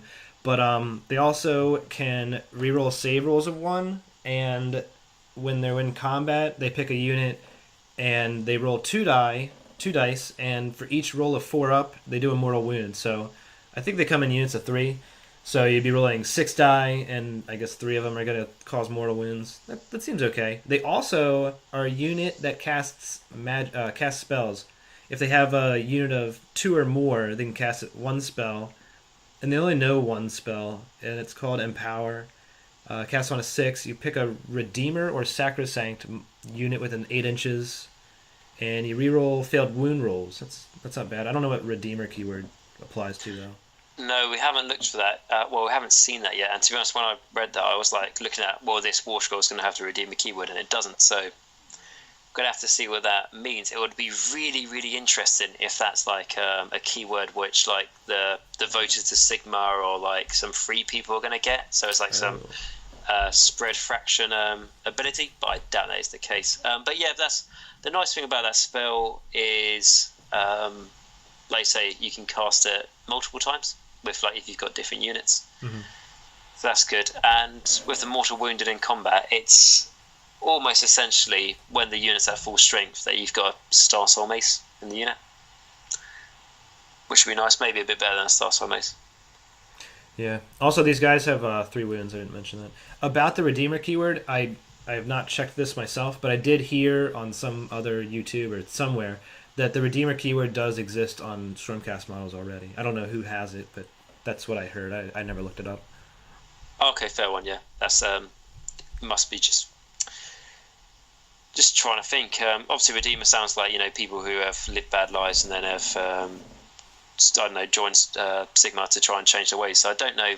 Is there any units in the Stormcast army that are like they were bad and then they've joined Sigmar for good? Because no, I don't know. Is that priest guy? Wasn't there more to his story or something like that? The one with the Which skull guy was that? face. Sorry? The one with the skull mask. Oh, the Relictor. Yeah, so, well, he lived in the realm of death, so Shaiish. So that's why he's very good with like basically channeling Stormcast back up to Sigmar when they die. Oh. So yeah, maybe it could be him. Or it could be the Knight of Shrouds who wants to redeem himself. I'm not too sure. Hopefully Knight of Shrouds. I like your idea with the Empire people being Redeemer. That would be cool. I think I've shot myself in the foot with that. I don't think that is going to happen, but it would be really cool. I love cross fraction abilities. Yeah, me too. It's Sisters of the Fallen on their stags, where they can, put their spell on any order unit. It just adds so much more function to that ability. Which, yes, Stormcast have a huge range of models, so they are basically their own Grand Alliance, so it doesn't really matter. But it's nice to spread, to have I'd really like to have an order army, just so I can include the models I like. And you think the Stormcast might look a little bit out of place in a Free People's army. So maybe you convert up the Free People's a little bit, so you give them some more armor plating on just their normal uniform, or you make the Stormcast look a little bit more like Free People. Again, it just makes you want to do some more conversions. So yeah, the Idoneth Deepkin, there's that one, I don't know what they're called, the little factions within Idoneth Deepkin, the Conclaves, I think they're called. There's that one that lets allies use their ability, and I think I've talked about this before, but stuff like that really gets my mind working for conversion stuff and for tactical synergies and stuff like that. It's more fun. It's just more fun when they combine and they mix a little bit more. It just gives you more to think about. Yeah, and it's again, another example is a bit older now, but the Sylvaneth, they're the first ones to have battalions. That I think some of the battalions, in this battalion, you can include up to 2 Dwarden units, or whatever the Warhammer word is for dwarf units in there. Or there was one where you get to include 1 order unit. It just made it a lot more fresh and less stagnant. It just keep the game fresher, and you didn't just see the same army over and over again. Right. But so they're the Vectors. You move on to the Celestar Ballista. Yep, which is basically the first minigun, isn't it? Almost. Well, no, I suppose the Skaven have got that, but it shoots lightning, isn't it? I believe. Yeah. Bolts of Blessed Sigmarite. So I wasn't too impressed by this, but now I'm thinking about it a little bit more, and it probably is a little bit better than I was originally thinking. It's got 2 modes of fire. One is a single shot, one's a rapid fire. The single shot is 36 inches, single shot, 3s to hit and wound, AP or Rend 2, and then the rapid fire is only 18 inches, so it's half of that, but it's 4 shots. It only hits on 5s, and it's still AP2. The thing that makes the Celestar Ballista pretty good is the Chain Lightning ability, where for each hit roll you make, you roll D6 hits.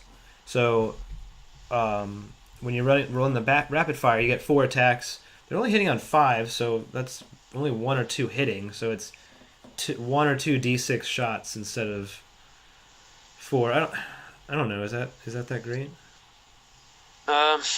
Not really. I mean, to be honest, even if... Okay, so the single shot is obviously for sniping heroes and stuff, isn't it? But, for example, if you wanted to shoot a hero with the rapid fire, say you're hitting on 5s, if that enemy hero is not a monster and it's within, 3 inches of a 3-man or more model unit, that's another -1 to hit. Yeah. That's hitting on... Yeah, it's... I mean, if you were to look at these stat lines without reading the chain lightning rule, it does sound pretty poor. I think the single shot is definitely the best, though. Because it's not like 40k damage will carry over onto other models in the unit. Mm-hmm. So, but defensively it does seem pretty good, so it could be just pretty cheap and just a defensive little thing that just keeps spitting out stuff. It's got 7 wounds and a 4-up save, but when it's in cover, it gets 2 to its save instead of 1. So when it's in cover, it's got a 2-up save. And obviously, Stormcast has been waiting so long for a War Machine. The poor guys have not had a War Machine since day 1. Finally getting one. And they've been wanting one because of the Lord Ordinator. Obviously, he adds 1 to hit rolls for order War Machines. And he also will let it shoot twice. So if we did the rapid fire then, it's really 8 shots hitting on 4s.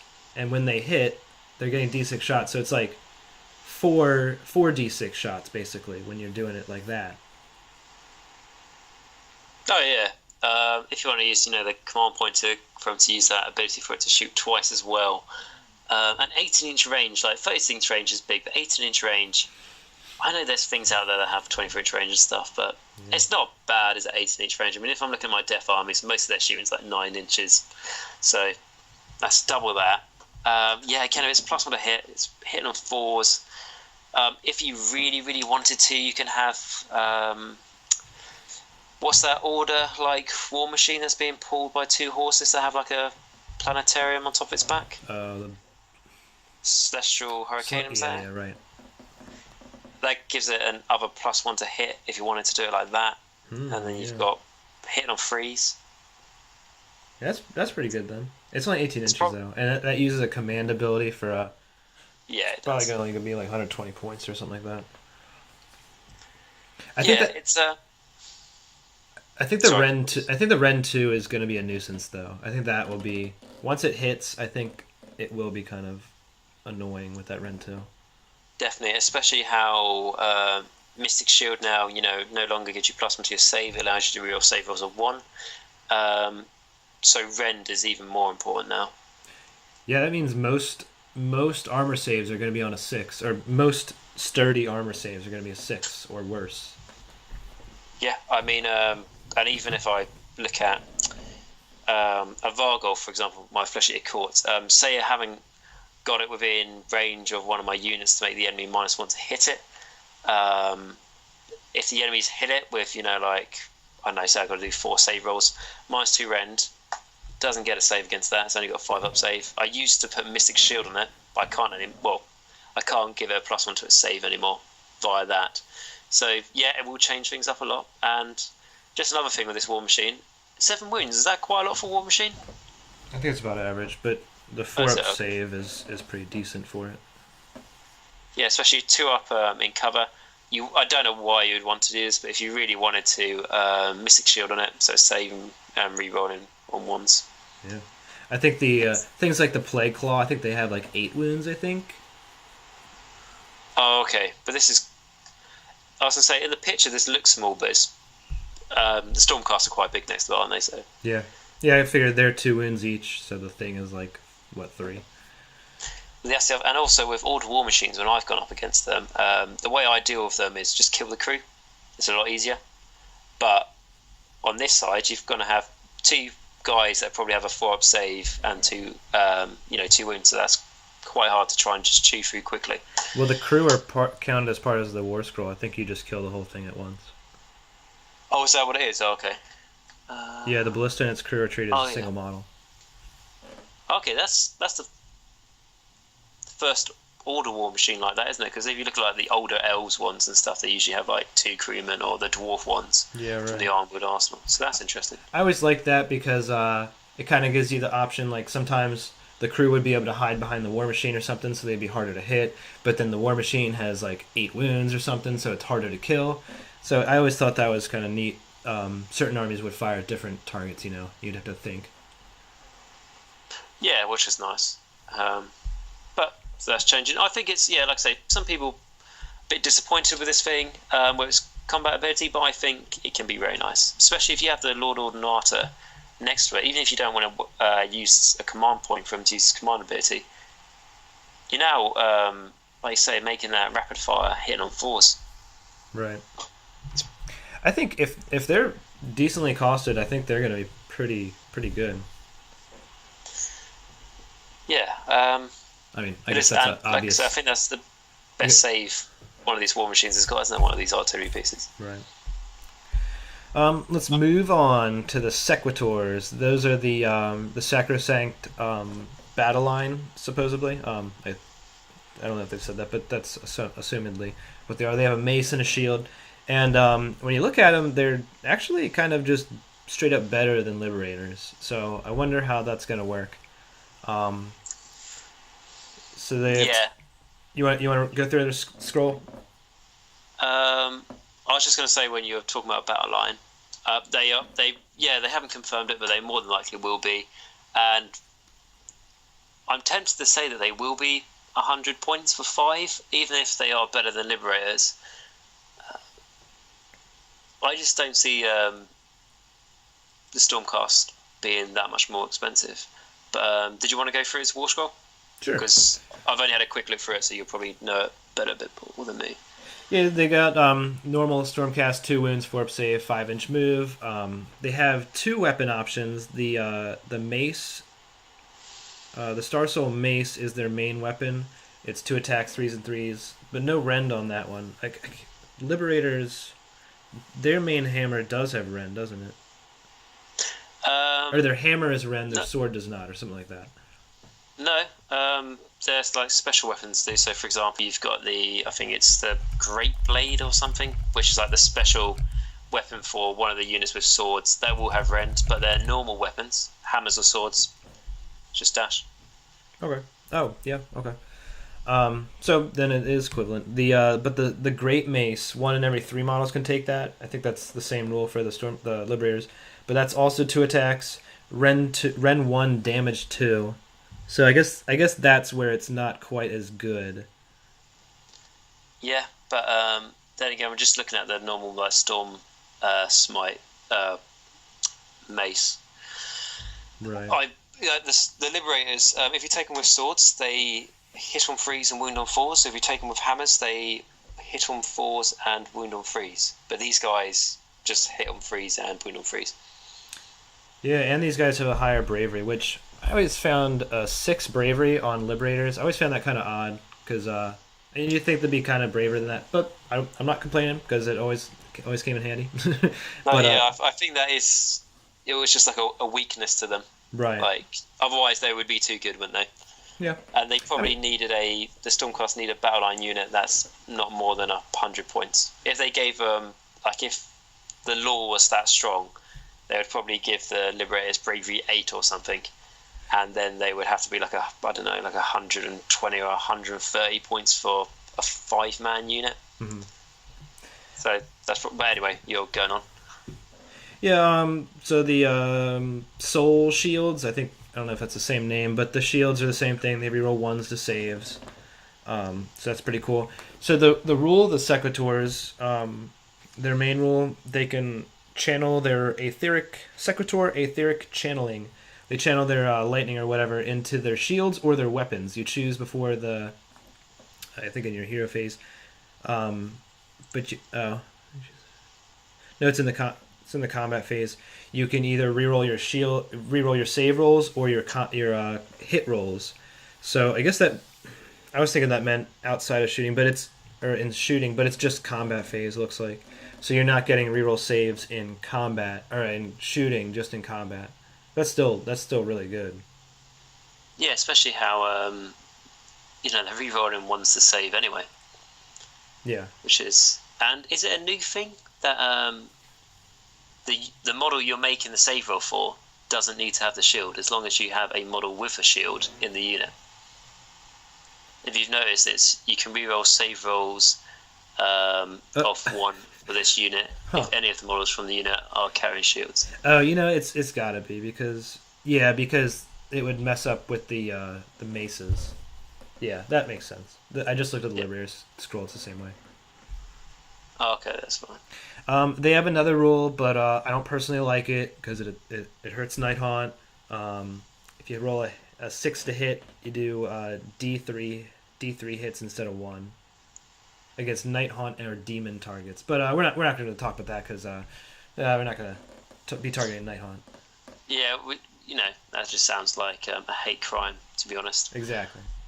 But I'm sure I remember reading the Nighthaunt have a couple of things they can do against the Stormcast. I hope so. I think there's a couple of things like that. Right. Yeah. All right, we're done. Stormcast. Great, awesome.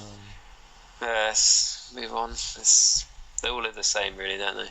But, they've got robes this time. They've got capes, which is gives them.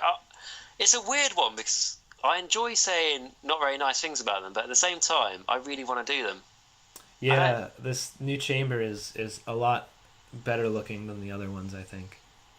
Yeah, so I'm being a bit of a hypocrite, but it's fine because I've always not liked. I can't say I like a Stormcast unit without also saying something bad about it. So right. That's. So move on to the Nighthaunt stuff. Yes, so happy about this. They gave us in this faction focus part 2. They also gave us 3 more warscrolls to sink our teeth into. The first one we'll talk about is the Guardian of Souls. He's that guy with the lore light. He's he's holding up big staff. Um, he's 5 wounds, 4 up save, and he's got the ethereal thing. Every one of these models is going to have the ethereal rule where they can't take positive or negative modifiers. Which, so I like that because and Mystic Shield is different, so it really doesn't matter. But also remember that it's not going to help with our cover saves are not going to help. So any Nighthaunt army is just going to be basically ignoring cover, just running straight forward or doing whatever they need to do, but just ignoring cover since they fly and they don't even get a cover save. So that's kind of interesting. It's something I noticed. Like I haven't been running Nighthaunt armies at all, but I've been quite often taking like a Calm Wraith or a Tomb Banshee in my army, and like even with the new change to Ethereal, when I've still used them, I've always like kept them, make sure they're in cover, and then I just think, well, that's not helping them at all. So it is a little bit of a annoyance. However, like you say, you can just be running them up the board. You don't have to worry about making sure, I don't know, that unit of 3 Spirit Hose, all their bases are on the scenery piece. You can just, it's a bit of freedom to it, if you like. Yeah, kind of, I feel like it kind of works fluff-wise to me because I wouldn't think the ghosts would be like hiding and stuff. They'd be just straight flying through walls, and like if it wasn't able to clear the ruins or whatever with the whole unit, then it would just split because some of them would be like halfway through the wall and some of them would be behind the wall, some would be in front. So I think it kind of works fluff-wise with they're just ignoring cover, they're just moving right through it. They just keep moving. Definitely. And I think it's also it's quite a cool thing for an army to have, isn't it? It makes the army all united as long as the black coach gets it. Yeah. Guardian of Souls. 1 attack or 3 attacks, but I don't think that's what this guy's about. He adds 1 to wound rolls for Nighthaunt models within 9 inches, which is cool. That's actually really, really cool. Yep. He's a wizard, casts 1 spell, unbinds 1 spell. His spell is actually really good, though. It casts on a 6. You pick a summonable Nighthaunt unit within 18 inches, and you can either heal D6 wounds or recover D6 wounds worth of models. Like if you're familiar with the Legions of Nagash gravesite rule, it just works like that, except it's D6. That's actually really good. You can bring back 6 Chain Rasps, or you could bring back 3 Hex Wraiths. You could bring back like so much stuff. That's awesome.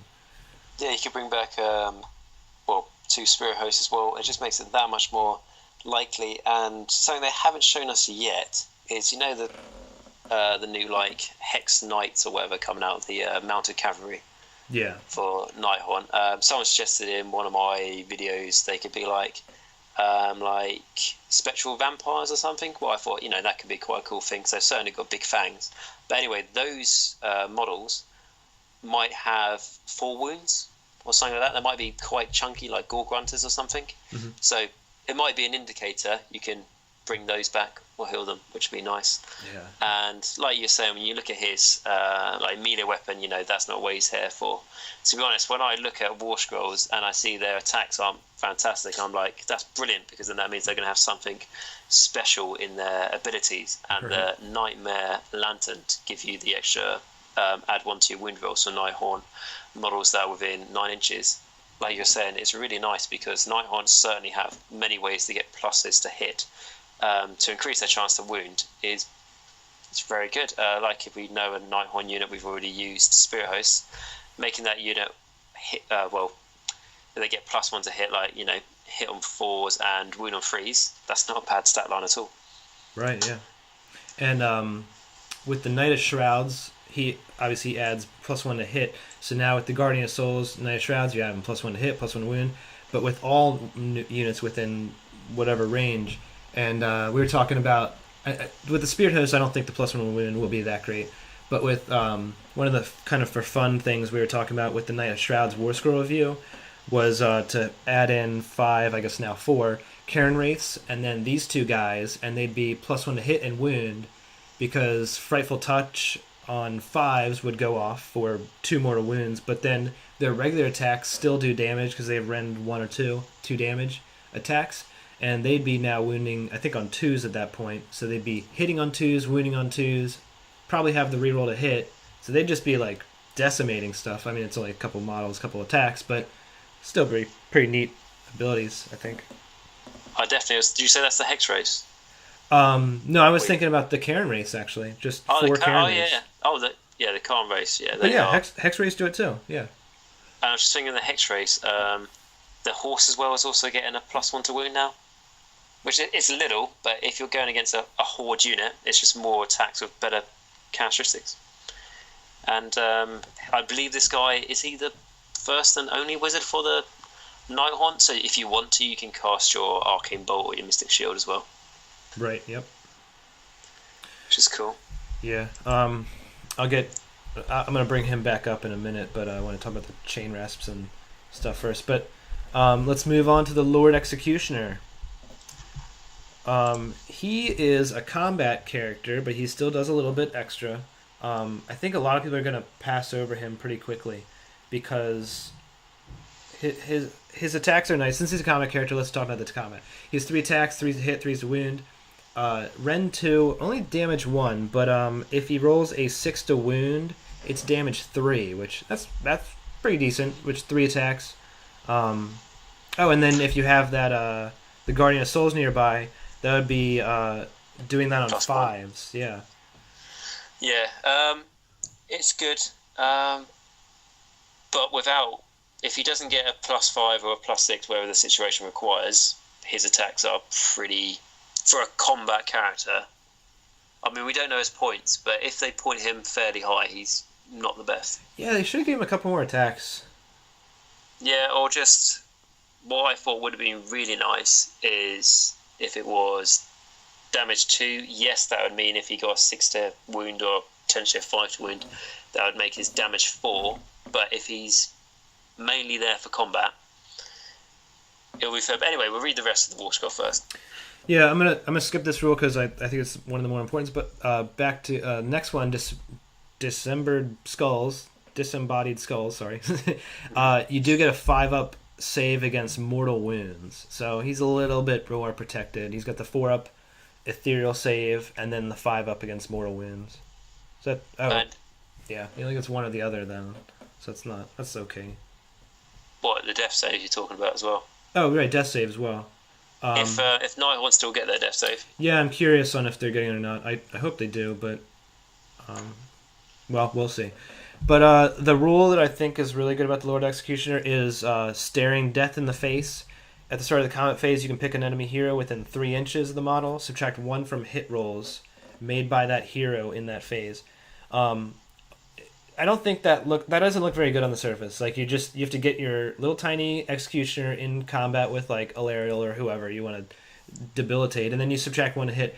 But if you have a Mourngol hanging out with the Lord Executioner, I think that would be a good pair. They charge into a character like Alariel or one of them. Now they're -2 to hit, and they have to deal with a Mourngol and the Executioner. And I think that would be kind of difficult to come back from, being -2 to hit, you know? Yeah, I mean, there are quite a few ways for arms, like we say, to get +1 to hit, but -2, it's pretty hard to try and come back from that. I would say, personally, that's the best thing this guy has got, because, yeah, you know, he can ignore, wounds, or more wounds, like on a 5+, and there's a chance of him doing 3 damage to his attacks.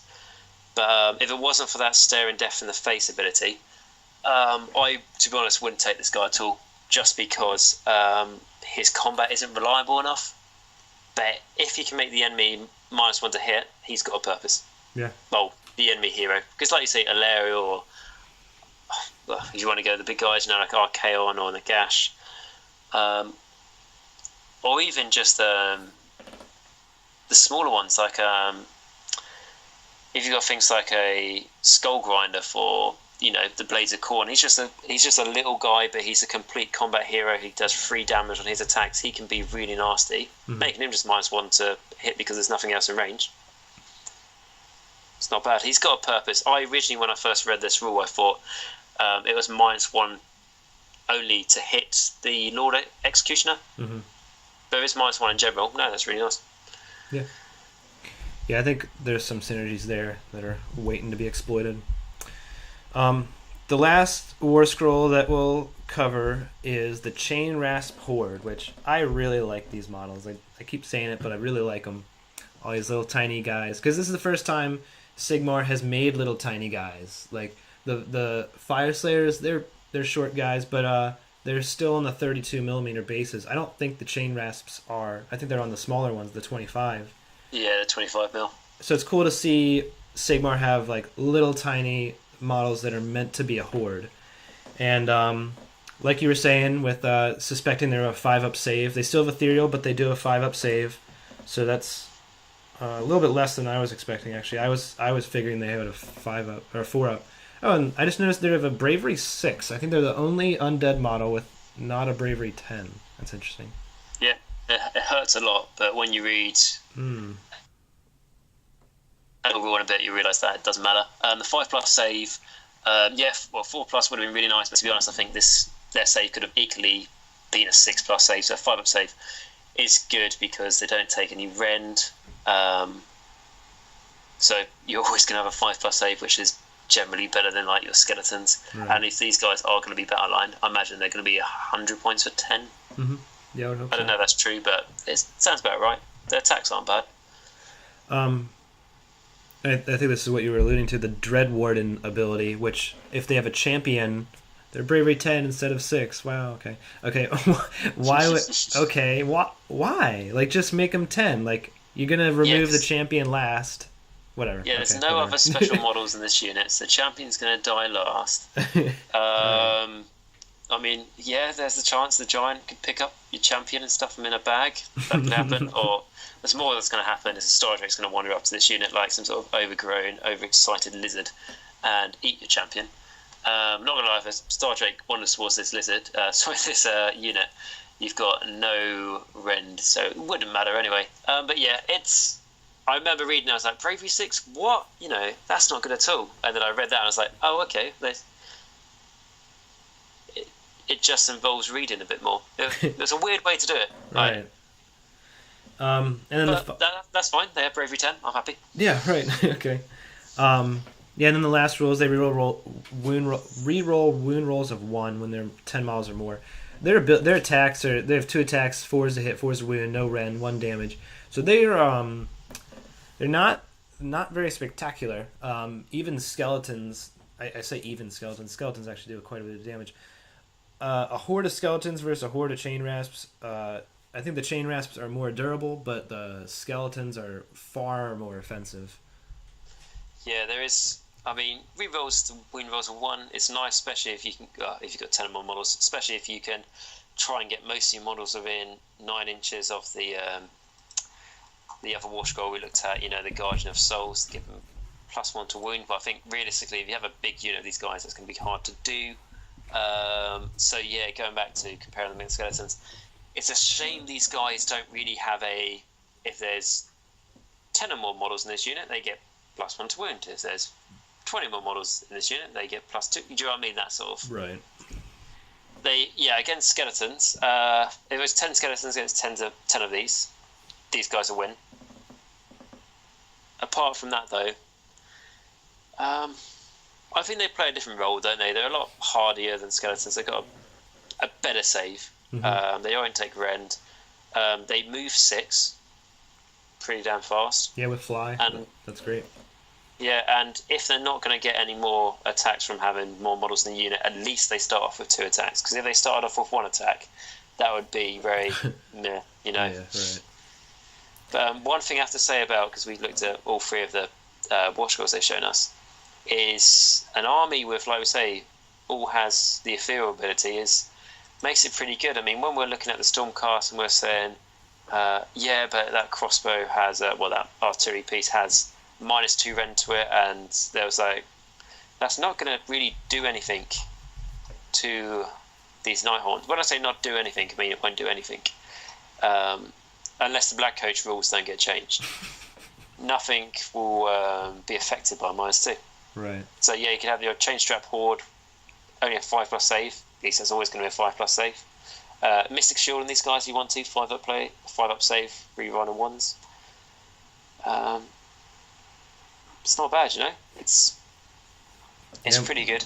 and we'll see what the maximum size is, because everything points to they start at 20 models. Like, they come in boxes of 20. Like, I think they're going to be 40, maybe 60 models. That'd be so cool. If there were 60 model hordes, that'd be so cool.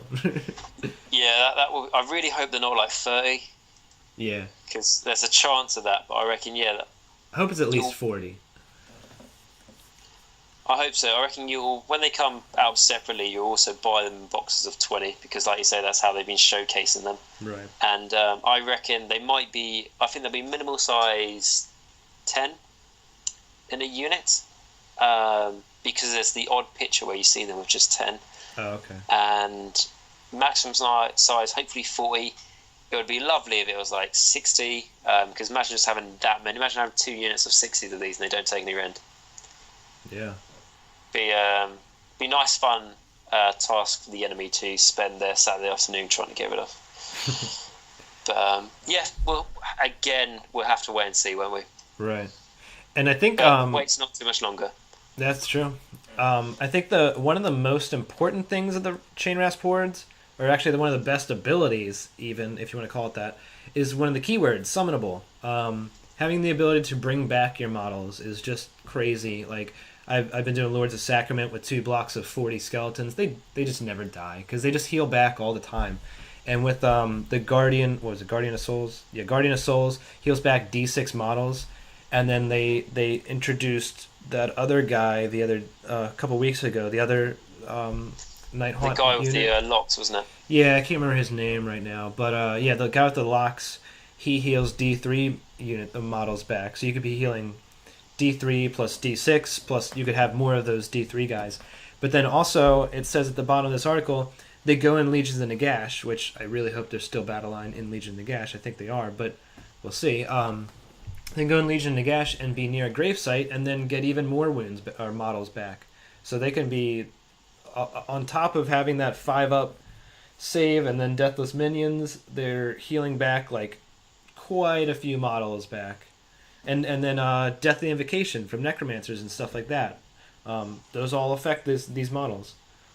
Yep, I mean, you can actually look at them and you think, well, you're only going to have a Nighthaunt army.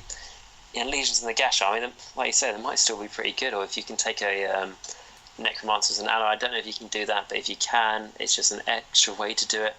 And like you're saying with the Guardian of Souls, to bring D6 of them back. As far as I'm aware, just reading through the rule now, you can do that multiple times in the same unit if you have more than more like 2 Guardians of the Souls. Right, yeah. Well, not the Guardian of the Souls, the other guy. Can you not?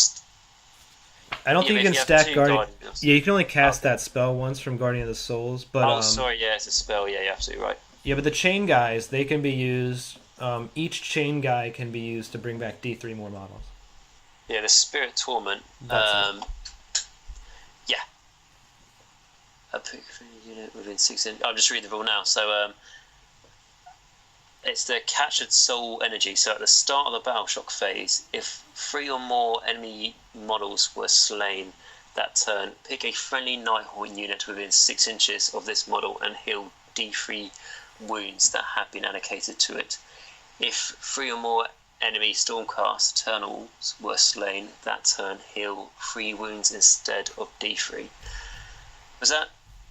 And then it says alternatively, yeah, you can bring back the models instead. So yeah, it's an extra way for you to do it, and because that's not a spell,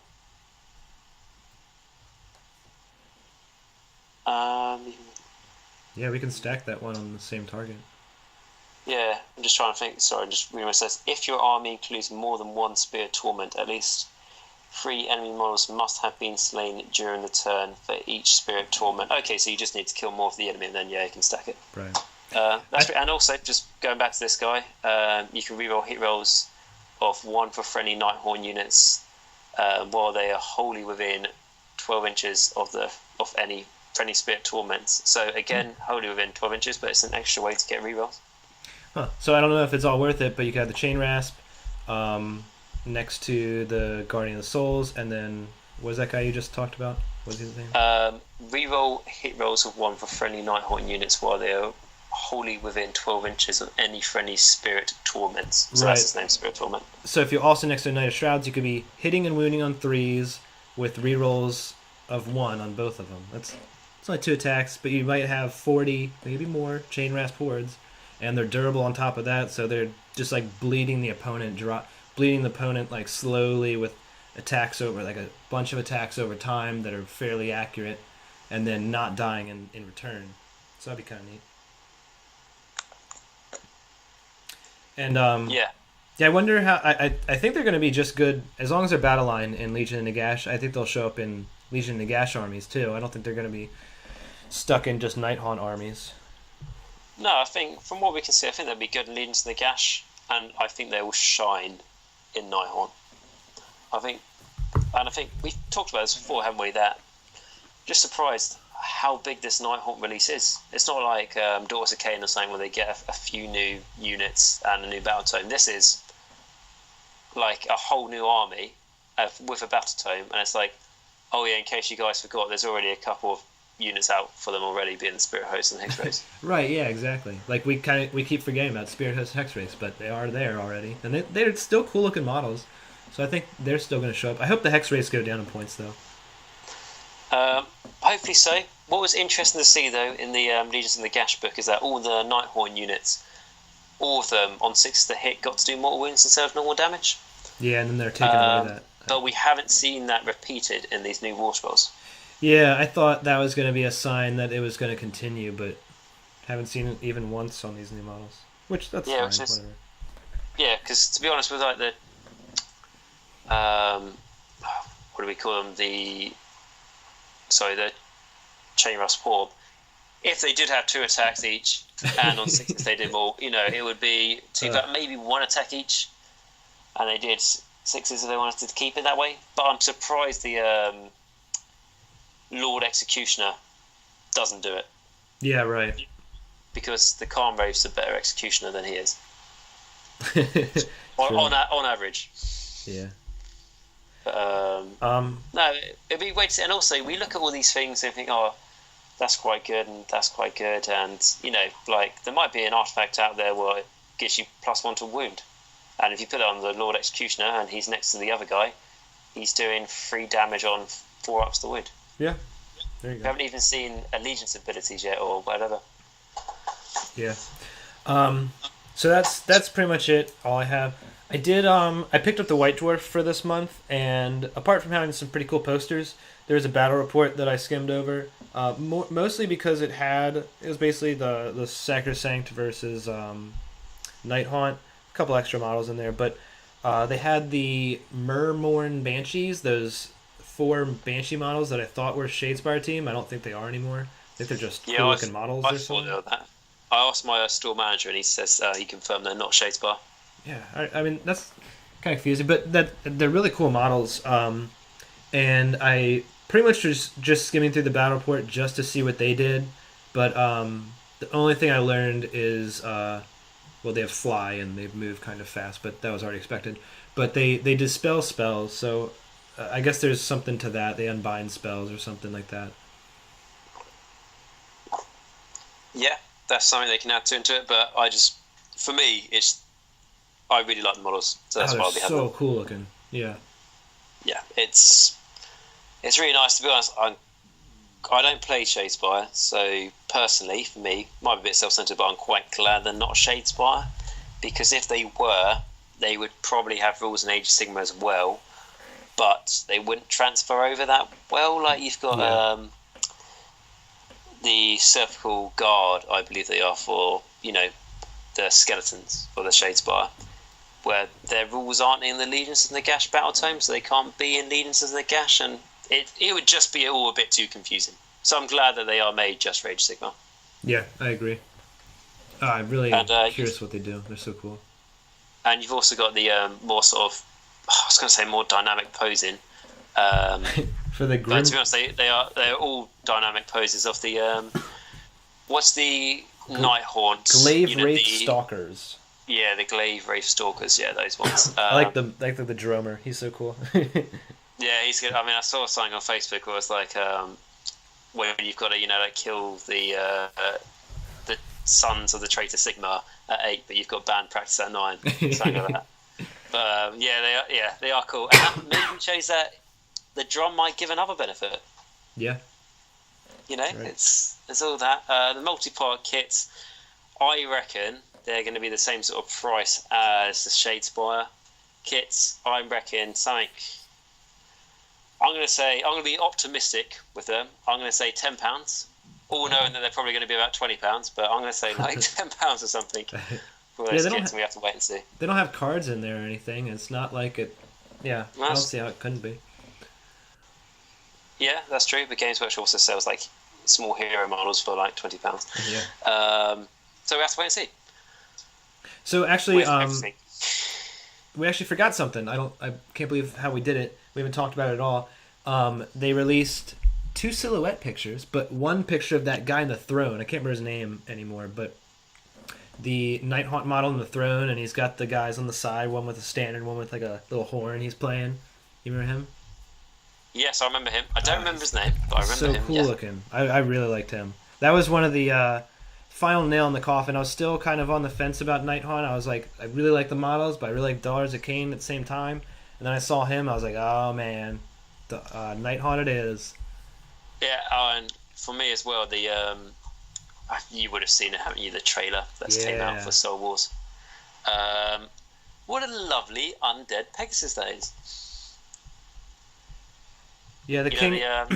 The king. His name is Kurdos Valentian, the Craven King.